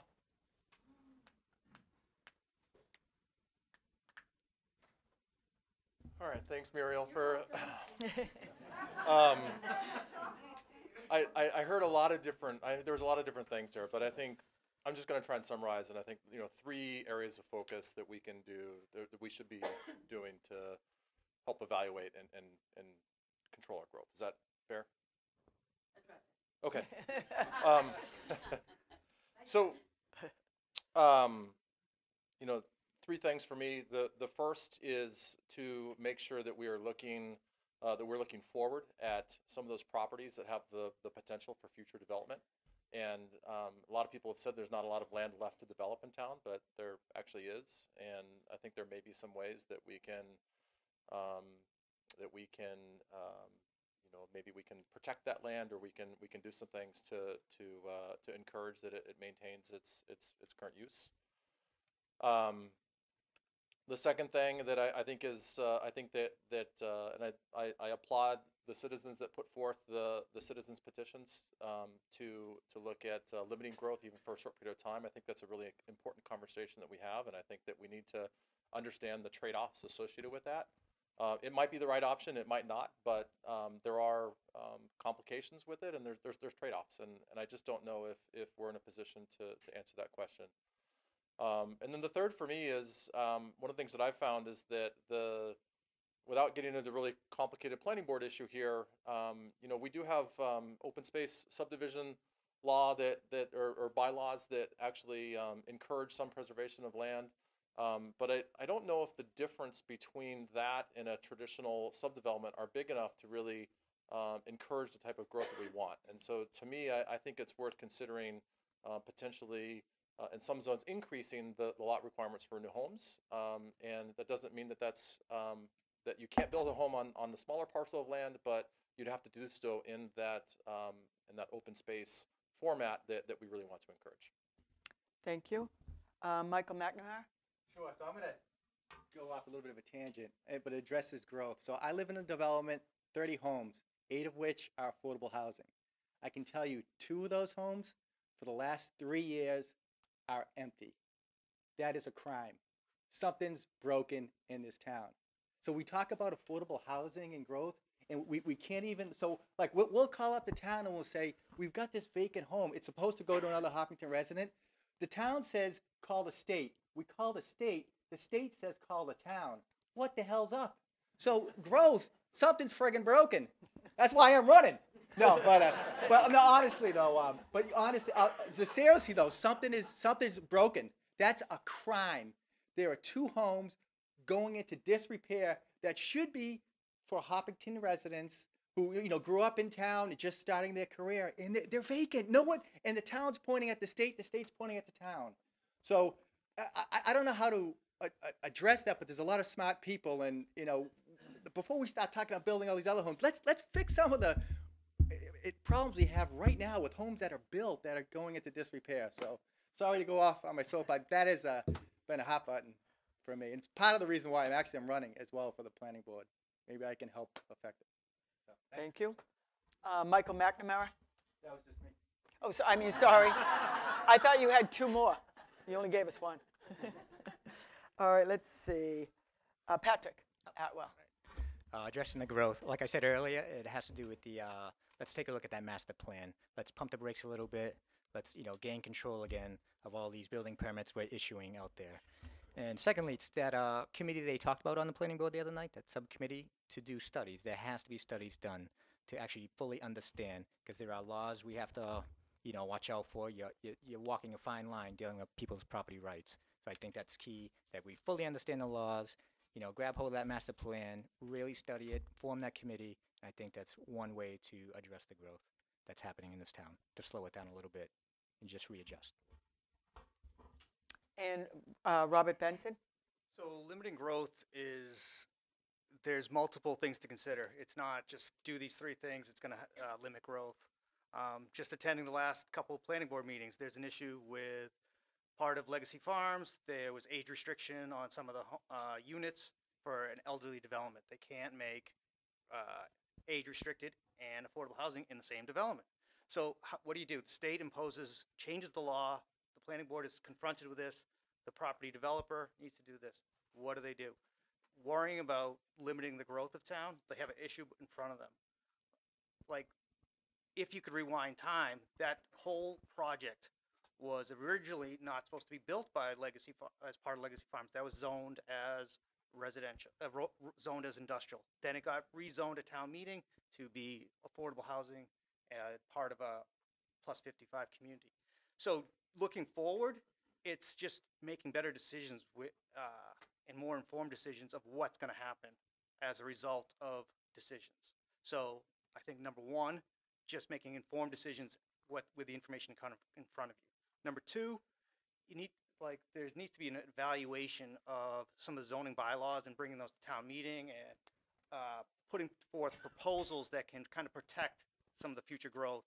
Gary mentioned this big parcels of land that can still be developed. Just the planning board the other day, there was a discussion about selling 27 acres to Eversource. So there's big parcels of land still available. The town is not built out. Don't let anybody kid you with that. So we've got to bring that to town meeting. Second, and lastly, there really needs to be some consideration for zoning in certain areas of town and lot sizes. It's a constant strain and the pressure of big business and influencing by developers to get things passed when they can fund millions of dollars to put campaigns forward to the town saying these development projects will reduce tax burden when it's just not true. Like, the town needs to step up as a community to realize those effects. Thank you. Who is candidate for school committee? Nancy Richards Kavanaugh. So thank you for that question, Muriel. It's really important to a lot of different committees. School committee, I think, particularly with the enrollment issues we've had. I want to say facilities twice, if I can pick two for one, but I will list three. The facilities and the capacity of our facilities in the school is a huge concern. Excuse me. We just finished submitting to the Massachusetts School Building Authority a proposal for the Elmwood School in looking to expand the Elmwood and also renovate it one time. And the hope is that we will be called in. I have spoken with our state legislators who are also concerned about the issue and working to try to move forward to get some state funding to help with that.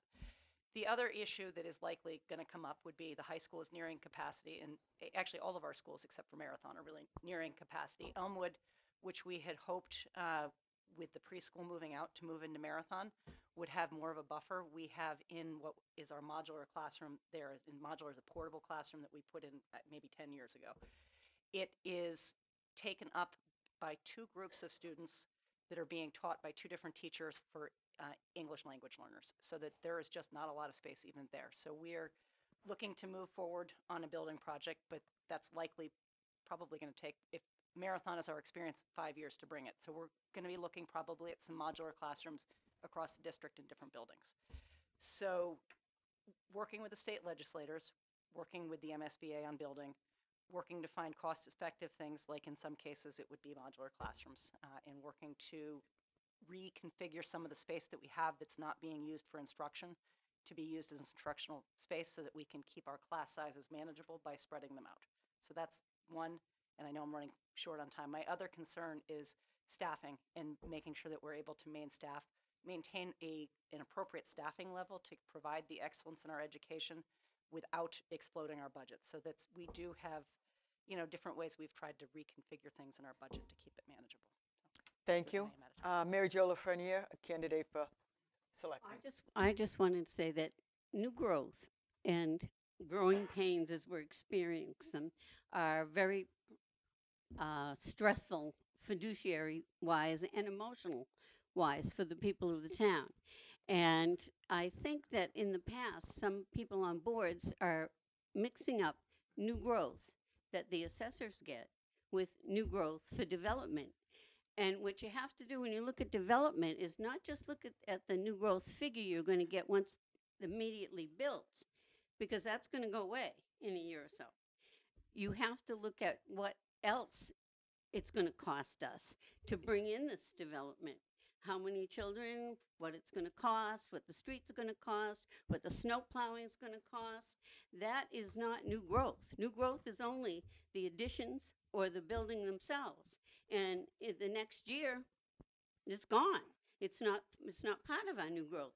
So that figure and this other figure needs to be done. So I would support the planning board's idea, as I was at the meeting the other night, of doing a study. And in fact, we're late. We should have opened up the bylaws. We should have been looking at the master plan as we went along. It should be looked at every single solitary year so that we can look and do predictions that are going to make a difference, and we're going to know what we're coming up against and not get hit with this 175 more kids than we thought we were going to get at the school at one time. And it can be done, but we need to go back and open that master plan, and we need to open up the bylaws, and we may need to form a committee to look at them yearly as we grow, because that's really what we're going to need in the future. Thank you. Shahid Manon. Thank you. Thank you, Mary Jo, and wonderful job in explaining such a complex matter on growth. Certainly shows your experience and expertise in this area. I just wanted to add that it's a complex equation, and there's no silver bullet per se. So we need to look at it from various angles. So I'll put some angles and then some thoughts how we can go about solving it. So one is, I think, Muriel, great question and very timely, as we all know. We certainly see that our town is one of the highest growing town in Massachusetts. And we see that impact on all the services. The school, I think Nancy explained it very well. We have seen 200 new students last year, and this year we are expecting the same or more. And we are seeing growth impacting our fire. I was talking to the fire chief, and certainly we see some jittery numbers on the response rate, which is also concerning. So it's obvious that we are seeing it from all angles, that we are going fast, and our services and others, and our budget is not able to keep up. Now here's the other angle. Because of the growth and the new development, we have $2 to $3 million additional revenue on our budget. So stopping the growth suddenly would mean we have a hole of $2 to $3 million in our budget, and how are we going to manage that? So all these equations need to be assessed, and what I would propose is, I think we talked about it, that how can we do a better assessment of the current scenario, our services, our growth path, and project it, and help understand this equation and how we can solve it with the proper funding and all. And it's a little bit sad to see that we have a master plan that's 12 years old. So it's time that within this new context, we really go back to the basics and connect all the dots and strategically determine where we are going to be in 3 years, 5 years from now, and how we can go there. And we need all the ideas, great ideas, but I think it's a solvable problem. We may need to do some sacrifices, but I think there are a lot of good minds and a lot of great things in this town, and especially we are an affluent town. So it's a solvable problem. We need to get together and solve it. Thank you. Thank you. Claire Wright, candidate for selectman. I just want to make 3 quick points about the issue of what we can do to address growth. For one thing, I think it's important that we keep up through our inclusionary housing bylaw, we keep up with our affordable housing. Too often now the developers are allowed to just throw money into the pot instead of actually building the unit. And right now we have the luxury of having more affordable, or we're over the 10%. But we could very easily fall under that if we don't keep up with the affordable housing and then make ourselves vulnerable again to the 40B comprehensive permit developments, which will bring in a lot of housing with very little oversight. So keeping up with our affordable housing is critical. Your planning board and your zoning advisory committee are the best tools the town has to craft zoning that is going to be well vetted, well thought out, legal and reasonable. And that is probably our as I said, it's our best tool that we have. And I also want to mention our open space land use development bylaw, which has actually won awards in the state of Massachusetts. To some extent, we're the victims of our own success, that Hopkinton has become such a desirable community. But the open space development has saved hundreds and hundreds of acres of land from development, unlike what's happened in other communities. When you have large lots, you get 5-bedroom houses that are filled with children, and our open space land use development bylaw has allowed open space to be saved, smaller, denser housing that in the long run will limit the impact of school children, and it will preserve the open space. What we don't want to lose is what's beautiful in our town with gobbling up the open space with large house lots again. We've been trying to avoid that, and those are 3 tools that we want to use. Thank you. Brendan Tedstone, All right. candidate for selectman. Yes, thank you. So the 3 things. I would love to see the 300,000 square feet of retail and commercial space go back to Legacy. I don't know how we let that go away before he had built out, or they had built out. I would love to see South Street bursting at the seams with huge, giant biotech corporations. And I would love to see someone come back into town like Dick Egan, who anytime we would go to the town meeting back in the days, and they said no, Dick Egan would write a huge check and make sure that everything was all right, so everything was great. Dick Egan has done a wonderful job, to propel our town to where it is now. It's up to us to manage it and maintain it. My 3 things are Legacy Farms, that 300,000 square feet killed us. I'd like to see South Street bursting at the seams, and if you know another Dick Egan that wants to move into town, I'll sell him my house real cheap. So, Brendan Tedstone, this question's for you, so you can remain Of course it is. Why at the wouldn't mic.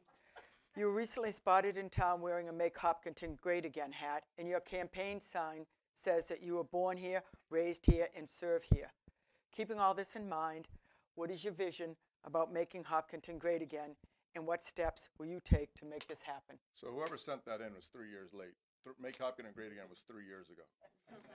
The hat I wear now says Keeping Hopkinton Great since 2016. So I'll send a reply to all this. right, no, don't bother. I think we're It's out of time. anonymous. We're out of court. So my candidacy is laden in common sense.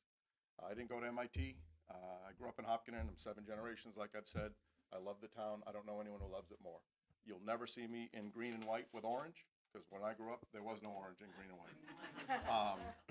So I just do everything that I can within the boundaries of what we're allowed to do as selectmen to try to drop anchor a little bit, keep some history, keep some culture of the old Hopkinton, while not slowing down the growth and not the growth, that's a bad word, the evolution of Hopkinton. Thank you. Should I stay? Yes. This question is for the candidates for Board of Selectmen. Seriously, no one wants to talk to the... The question is, have you recently read the town's master plan or reviewed any strategic plan recently, and how would you relate it to our current budget plan and fiscal impacts? So, This is for all of you, so 2 more may step up to the plate. And this time we're going to start with Claire Wright. Well, I can't say that I've read the master plan recently. I know I participated in the revision a few years back. And I think that we all right now are grappling with finding a new vision for the town, in that we've had growth that has come in an unexpected way at a level that we have not anticipated. And we're trying to find the best solutions to that. I think in the long run we'll be fine. I think the schools are planning for it. I think much of our new growth that's come in, especially through legacy farms, in the long run will portend very well for the town if we can get through this bubble of growth that is more than we anticipated. The homes in legacy are smaller homes, 2 and 3 bedrooms. These are the homes for people who will stay in Hopkinton. They won't have the 5-bedroom house that when the kids leave, they'll leave too. These are the homes where people will age in place and become consistent, committed members of our community. So it's a learning process. I don't have the answers right now. We're feeling our way. It's taken all of us somewhat by surprise. Our friends on the school committee can probably speak most to that. But I think in the long run, Hopkinton will continue to be a wonderful place to live, and I think our future is bright. Thank you. Brendan Tedstone. So, same as Claire, I haven't read the master plan in the last 6, 8 months, 10 months maybe, but obviously part of our job is keeping up with it and kind of maintaining the policies and procedures of how the town runs. So like Claire said about people aging in place, right now where Hopkinton is in we've got to weather the storm right now of all this growth, and the schools are bursting at the seams, and we don't have the programs, so we need to kind of weather the storm here. And one of the ways to kind of change the town, if people aren't happy with the way that the town runs, it's very unique that we have town meeting. And when we fight to get a quorum on some issues with 16, 17,000 people in town, and we don't have 100 people, it's hard to steer the town with just 100 people kind of pushing the issues. Also, when it comes to voting, we only have a couple of thousand people. I mean, I went to Southborough's town meeting, and it was bursting at the seams. And Southborough and us are very similar financially, structurally. Thousands of people in there, and it wasn't a hot topic. It was just a regular town meeting that I went in to see. And they take a very active role. And it would be great for me to see people in Hopkinton take more of an active role when they come into town, come vote, come to town meeting, and make take more of an active stance. Thank you. Shahida Manin. Thank you. You pronounce it very well. Thank you. I've been practicing.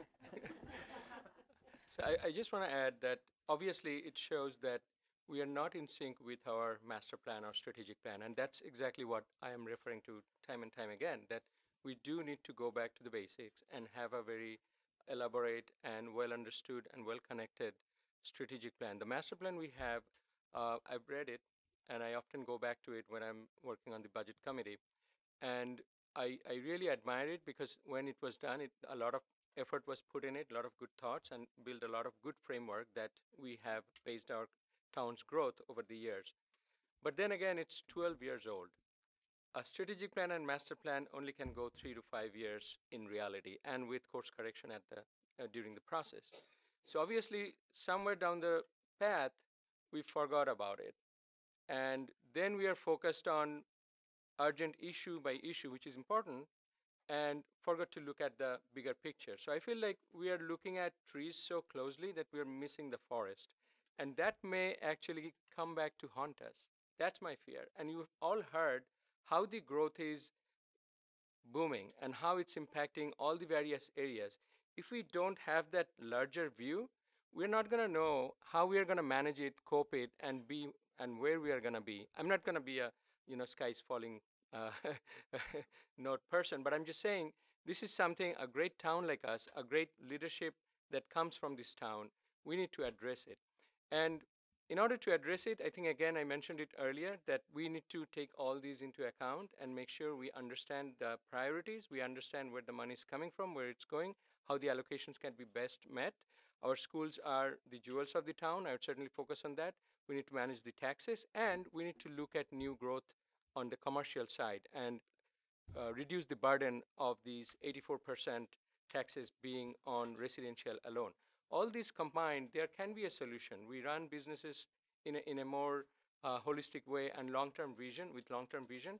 And I think we need to bring that back, and that's how we can set our success and be on the path for success. Thank you. Thank you. Mary Jo Lafreniere, please. I just wanted to say that growth eventually is going to level off. It always does. And having been the professional assessor in 2 other towns, I've seen where growth increases and growth levels off, and it's a fluctuating thing. So when people are looking at construction because of a new growth figure that's going to come in for that year's taxes, you really can't do that. You really have to look at what the cost is going to be in the long run. And I said this before, but it's so strategically important because that new growth figure is going, it's not a definite figure. It is going to level off. And I think that we count on it too much. We take our last year's levy plus new growth to get a new levy for the next year. And it's a big figure right now. It's over $1 million, $2 million, and it's not always going to be there. So we have to now look at projections. We have to look at what the projections are for growing out, for the growing out of the town. And I'm saying right now, I'm all for the planning board's idea of setting up a committee just to look at projections for the future. Thank It's you. essential. In the interest of time, we will end the questioning now to allow the candidates a final opportunity to address the audience with closing remarks.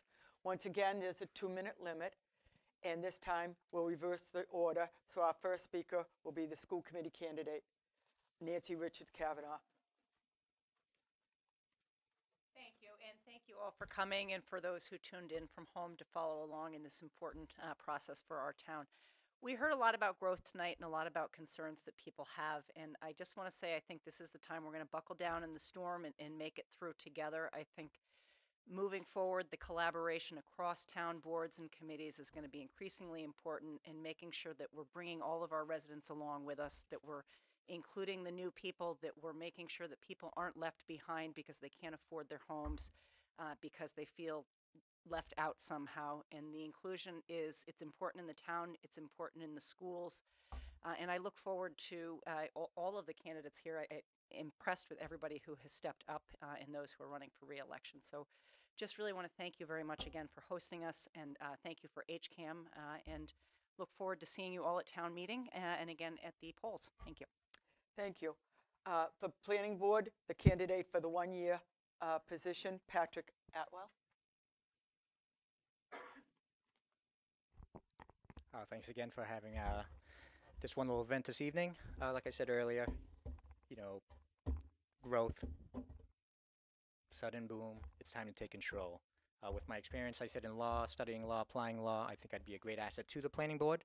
I'm a team player. I'm eager to learn. I'm eager to work with everybody, and I think everyone as a whole has to work together to make Hopkinton one. That's the planning board's got to work with the selectmen, got to work with zoning, and everyone else. All the boards are important. And hopefully you'll give me your vote on May 20th. Thank you. Thank you.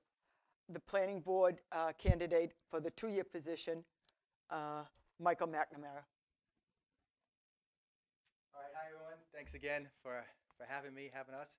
And I'd just say, growth has been a hot topic, right? And it's a tough challenge.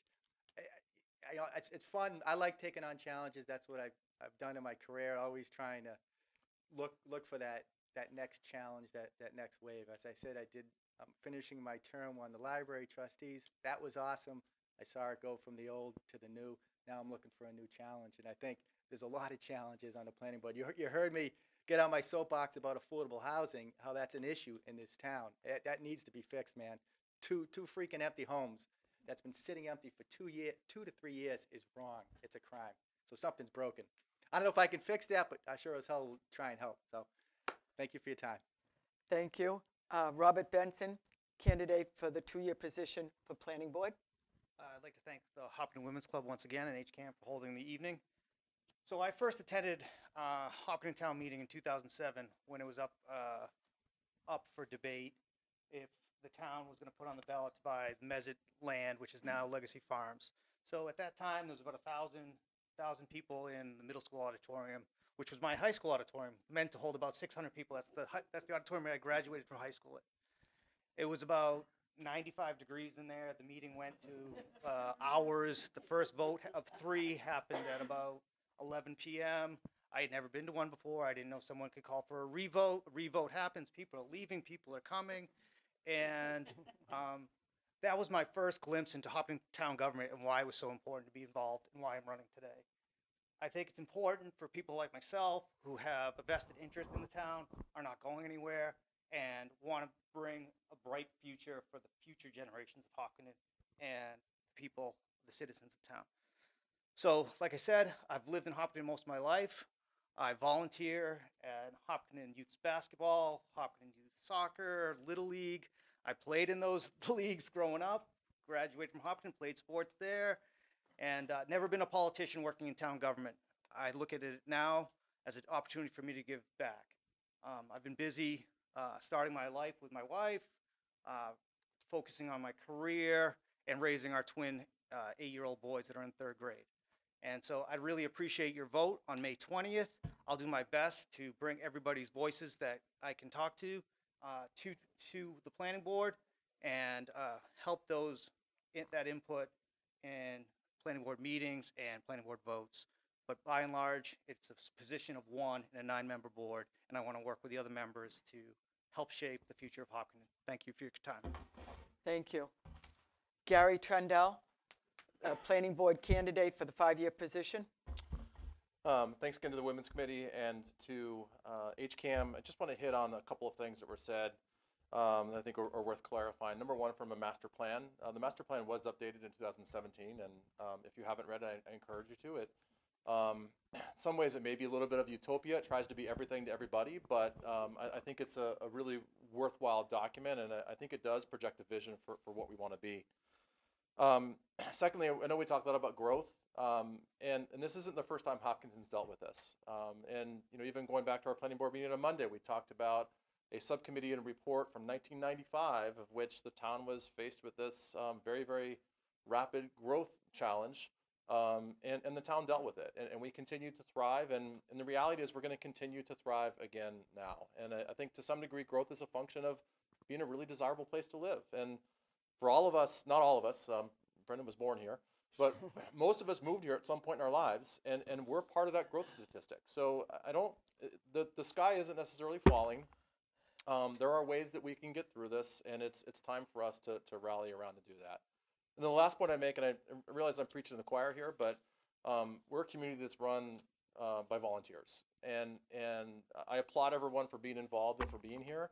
But I'd also say that we rely on public input. I've never been to a meeting where there wasn't an opportunity to give input, and yet, as we talk about the zoning advisory committee that makes recommendations on our zoning bylaws, I think back to the public hearing, not the public input session earlier this year, and I think there was maybe 4 people that showed up. So I realize it's a lot of time for people, but and everybody has other things going on in their lives, but I encourage everyone to continue to be involved and to come to these meetings and to advocate and for your needs and speak your voice. So thank you all. Appreciate you being here, and have a good night.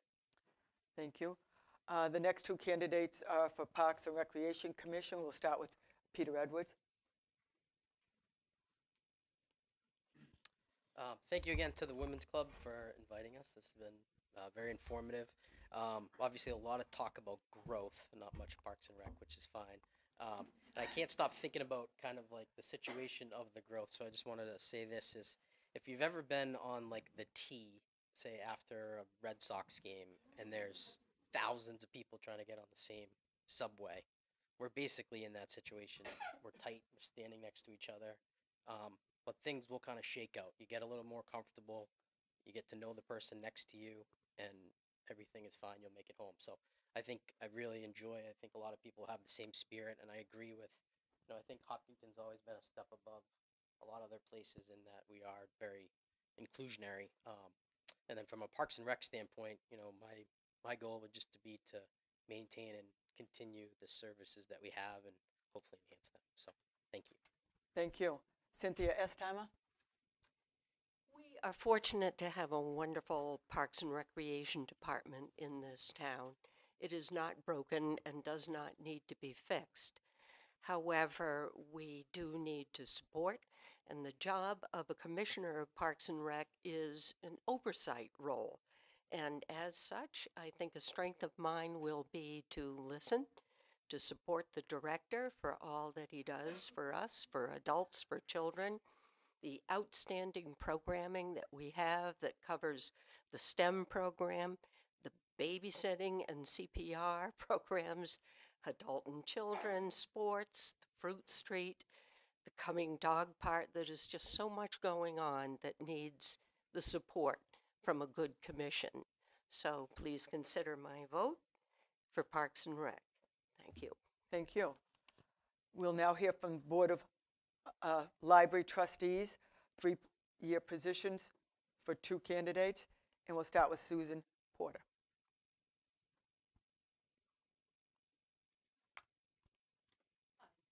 I just want to thank you for the opportunity to come here and to present my views and also to learn a lot about the candidates that are also running. Having lived here for over 43 years, I've lived through a lot of the growth of this town. When we moved here, this was a very small farming community, more than anything else. And to see it develop into a huge, high-tech, wealthy community has been amazing. But all of the issues that have been raised, I understand, aging in place being one of them. But I also want to thank everybody who helped and supported the growth of the library to help maintain and educate and service all of the growth that we're having. And I guess I just want to say thank you, and I hope you vote for me. Thank you. Janice Barry? Yes, just a thank you to the Women's Club, thank you to HCAM, to all of my fellow candidates. I look forward to seeing you at the library. I look forward to seeing you at town meeting and on election day. Good evening. Thank you. For Commissioner of Trust Funds, for the 3-year position, Susan So I'm going to go fast this time. I want you all to leave here tonight with the confidence that I'm well qualified for this position. And I just wanted to here we go again, quickly touch on experience and background, which in addition to serving on a town committee, I also serve on nonprofit boards where I'm responsible for financial management and importantly for ensuring that the expenditures of those funds are aligned with that organization's mission and values. My educational background includes an MBA from Stanford and recent coursework at BU, specifically in fundraising, estate planning, and grants management. But I also want to give you a little bit of an experience of my values. And that is, tonight we've talked a lot about supporting seniors and helping them stay here in town. So I'm going to make a pitch. I can't solve, and a lot of us individually can't solve the larger problems that we face. But even though we're not all elected officials and we don't have these big weighty decisions in front of us, we can each do something. If you go out onto the town website, there's a place where you can make a donation to the Tax Relief Fund. Most people don't know that this fund is completely supported by donations from individuals and organizations in town. And that's it. It is a community fund. The last thing that I just want to say, and I hope this is apparent to everybody, that the trust funds that have been given to us were created by individuals who love our town. And as such, it would be my honor, my privilege, to be able to carry the torch of the intent and the values of those people for the benefit of everyone in Hopkinton. Thank you, and I hope you vote for me on May 20th. Thank you. Gunajit Mehdi, candidate for the 3-year position on the Board of Assessors. Thank you. Once again, I'd like to thank the Hopkinton Women's Club and HCAM for hosting this event. As I mentioned during my opening statement, I'm here in town for the long term. My 3 kids have established roots here and they're flourishing. And I'd like to keep Hopkinton a place where both long-term residents and newcomers are welcomed. If elected to the board, as I mentioned earlier, I will patiently listen and I'll work with our fellow board members and also elected officials in town on creating innovative solutions. Our challenge that we have from a growth perspective, I'd like to look at it as an opportunity. Opportunity is from a revenue standpoint. We've had several great ideas mentioned, and I will offer many more innovative solutions. We do have a new Dick Egan in town. His name is Michael Dell. And we do need to come up with many other ideas to many other Michael Dells around the country to invest in our town. Our solution is from a revenue perspective. Our target zone should be South Street, where we expand businesses. Again, I respectfully request your vote on May 20th. Thank you for your time. Thank you. Board of Selectmen candidates for the 3-year positions. We'll start with Claire Wright, please. Serving you on the Board of Selectmen and this year's chairman, I hope that I've earned your trust and respect. The decisions are not always easy, and sometimes not everyone is happy. Sometimes I'm not happy when it comes time to make the hard votes. But that's part of the highest position in our town, the town's chief executive office. While serving you, I've tried, and will continue, if reelected, to listen to you and respect you. I work to understand the many factors and seek to the best of my ability and position to find answers that address the public's concerns. I believe in a one Hopkinton approach to issues and problem solving. We appreciate that we're a community of varied ages, varied incomes, and varied cultures, and we're enriched by that diversity. We must recognize the financial and community strength that is brought by new growth, while we seek to develop in ways that support rather than sacrifice our town character. The win-win is always my objective. Through collaboration rather than conflict, I believe we can find balanced solutions that are reasonable, practical, and effective. This is the one Hopkinton ideal, to promote Hopkinton that serves all of its citizens well. I hope to have your vote on May 20th and the honor to continue to serve you. Thank you and good night. Brendan Tedstone. So obviously my pride for Hopkinton is worn on my sleeve. I have knowledge of and appreciate our history and our community, and I know it's that which makes Hopkinton such a great place to live and work. I've instilled my love of Hopkinton in my kids and can confidently say that all of the decisions I've made, every one, throughout my tenure as selectman, has been for the good of the town and not necessarily what I would have voted on personally. Hopkinton will face many difficult challenges in the next few years, decisions that may not be popular with many, but should be made by someone who has a firm grasp of where the town has been, where it is now, and where we want it to be in years to come. I want the best for Hopkinton. I want your vote on May 20th, but only if I'm the best person that you see is most qualified to lead us. I want the best for Hopkinton. If any of these other candidates you feel are better than me, I implore you to vote for them. I want the best for Hopkinton. I'm very confident that you'll not find someone who has more passion, love, or dedication for our town. I went into the last election thinking that I had a firm grasp of Hopkinton and all its inner workings. Well, I didn't. Fortunately, when you elected me, I went into the position with my eyes and ears wide open as well. This has been an incredible 3-year journey for me, which I hope will continue for at least 3 more years. I humbly ask your vote on May 20th to include Brendan Tedstone. I will not let you down. Thank you. Thank you. Shahid Al-Manin. Thank you, Kathy. And I would take a little bit time because I think I want to respond to Gary's comments, which I think touched some of my comments. So I'll start with that and then go to my closing. I just want to mention that I have deep respect for all the leaders who has brought the town to this level. And what we are now talking about is having a candid conversation about what are the rooms for improvement and where the real issues might be. So just to let you know on that, Gary, I think where we are coming from is that the master plan, changing the date is not an update in my view. And I know we've done a lot of good work on that, but if you look at it, it doesn't address the school expansion needs that we are talking about. It doesn't address the growth that we are experiencing and seeing a lot of pressure on various services, fire service included. It doesn't relate to all of these in today's context, and that's what we need as a strategic plan. And talking to many of the town officials, being part of the budget committee, talking to many of the town leaders, it's clear that it's not on the radar as much. And it's not to blame anyone, but just to raise the awareness on that. And thank you for repeating. I do believe sky is not falling, so we are on the same page. And appreciate that, certainly. So sorry about that. I now go back to my closing statement, if I may. So first of all, I want to thank to all fellow candidates for a wonderful and lively discussion. It is an honor to run with such a wonderful group of leaders, and we've seen a lot of thought leadership in this room.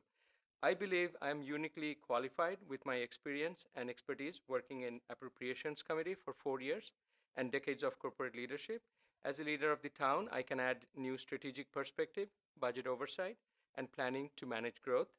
With tremendous growth among the highest in Massachusetts, Hopkinton is facing challenges in keeping up services with schools, police, fire, DPW, traffic congestion.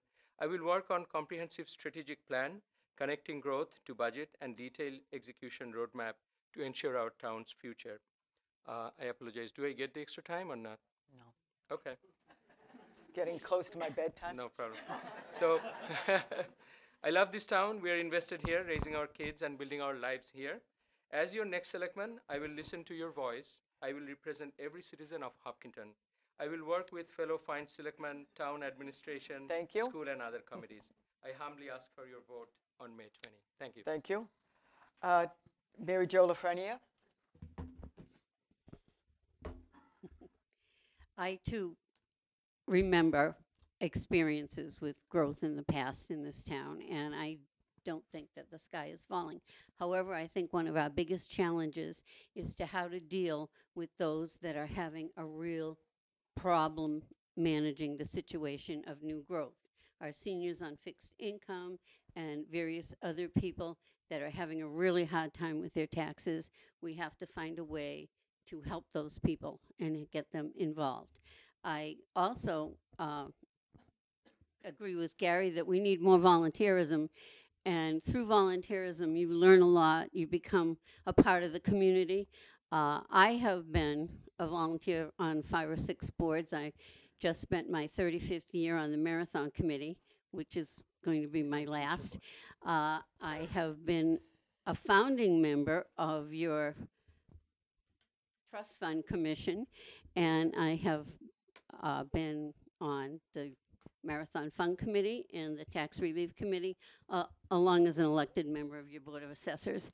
I feel that I have, again, I'm going to say, my experience in state, municipal, and fiduciary responsibilities brings me a unique perspective to be able to help bring the town forward as a selectman. One of the things that brought my attention to this town when I first came here was the pride. Everybody in this town had great pride, all ages, youth to seniors, and I want to keep that pride in Hopkinton. I want people to know this community, to belong to this community, and I want to see much more volunteerism in the community so that we get a different perspective from more people. And as I guess I'm going to say, as a proud Hopkintonian, I am going to ask for your vote on May 20th. Thank you. Thank you. Candidate for town moderator, a 3-year position, Ellen Rudder. So what we heard tonight was a lot of stuff is going on in Hopkinton. And where that plays out to some degree is at town meeting. Town meeting is where all of us have the opportunity to participate, to weigh in, to learn, to listen. And it's at town meeting that I will bring my strong meeting facilitation skills and experience to bear as your town moderator. I bring a fresh perspective to town meeting. I bring a fresh perspective to the role. I will ensure that all voices are heard, that our town meeting is efficient, and we keep moving Hopkinton forward. I'd appreciate your vote on May 20th. Thank you. Thank you. Thomas Garabedian, candidate for town moderator position for 3 years. Okay, a couple of random thoughts. First, there's been a lot of discussion about growth and casting growth in somewhat of a negative light. As town moderator, I'm in favor of growth, specifically in terms of the number of people who come out to town meeting. You know, someone made the comment that we have at times had difficulties with quorums, and, you know, slightly more than 100 people make decisions that control the fate of the town for the upcoming year. Well, the way that town meeting can be more effective is to have more people come.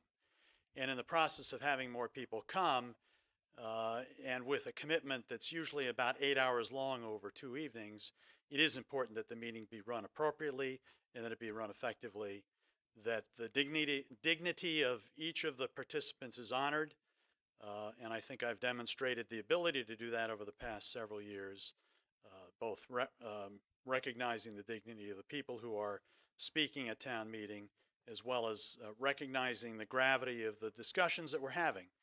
By the same token, I think I bring a soft touch to it and a little bit of a sense of humor to keep things light over that eight-hour period. In that regard, Brendan, I promise not to wear orange. If that facilitates an additional vote, terrific. Again, I'll repeat my commitment to be informed on the issues, to use the knowledge that I've gained from attending planning board meetings, from attending select board meetings, watching televised sessions that impact the issues that confront the town and that help move the meeting along. I'd be honored with your vote on May 20th. Thank you. Thank you. And the candidate for town clerk for the 3-year position, Connor Deegan. Thank you. Thank you again to the Women's Club and HCAM for hosting us this evening. I just wanted to leave with that Hopkinton is my hometown. I grew up here, and this is a place where over the course of my childhood and young adulthood, I witnessed neighborly acts that inspired me in this community. I've made it my goal to ensure that all of you, as my neighbors, my friends, and in some cases my family, have an encouraging experience with town government, which in many cases people can feel like it's bashing their head against a wall constantly. I've tried to do this with kind of 4 policy pillars. One, to provide excellent customer service to everyone who walks through the door. The town clerk's office is sometimes, I think, lovingly referred to as the face of town hall, and I like to make sure that that face is always smiling, whether it's me or my assistant clerk that you get. I want to ensure the professional nature of the office through professional development, and I want to increase community building so that people can experience what I experienced growing up here. I think that's vital to ensuring that issues of this town can be addressed together in an impressive manner. And finally, through that, I have been passionate about increasing civic engagement, whether it be through registering seniors and students to vote, or ensuring that there are new ways to reduce roadblocks to go to town meeting and elections. I would really humbly ask for your vote and hope that all of you can show up for town meeting and also for the election on May 20th. Thank you very much. Have a pleasant evening. Thank you, Connor. On behalf of the Hopkinton Women's Club, I would like to extend a special thank you to the candidates who participated in the event tonight, and to our studio audience and the television viewers for joining us this evening.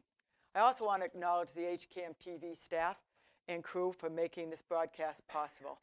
and the Hopkinton Women's Club members, and the 2 Hopkinton High School students who volunteered tonight.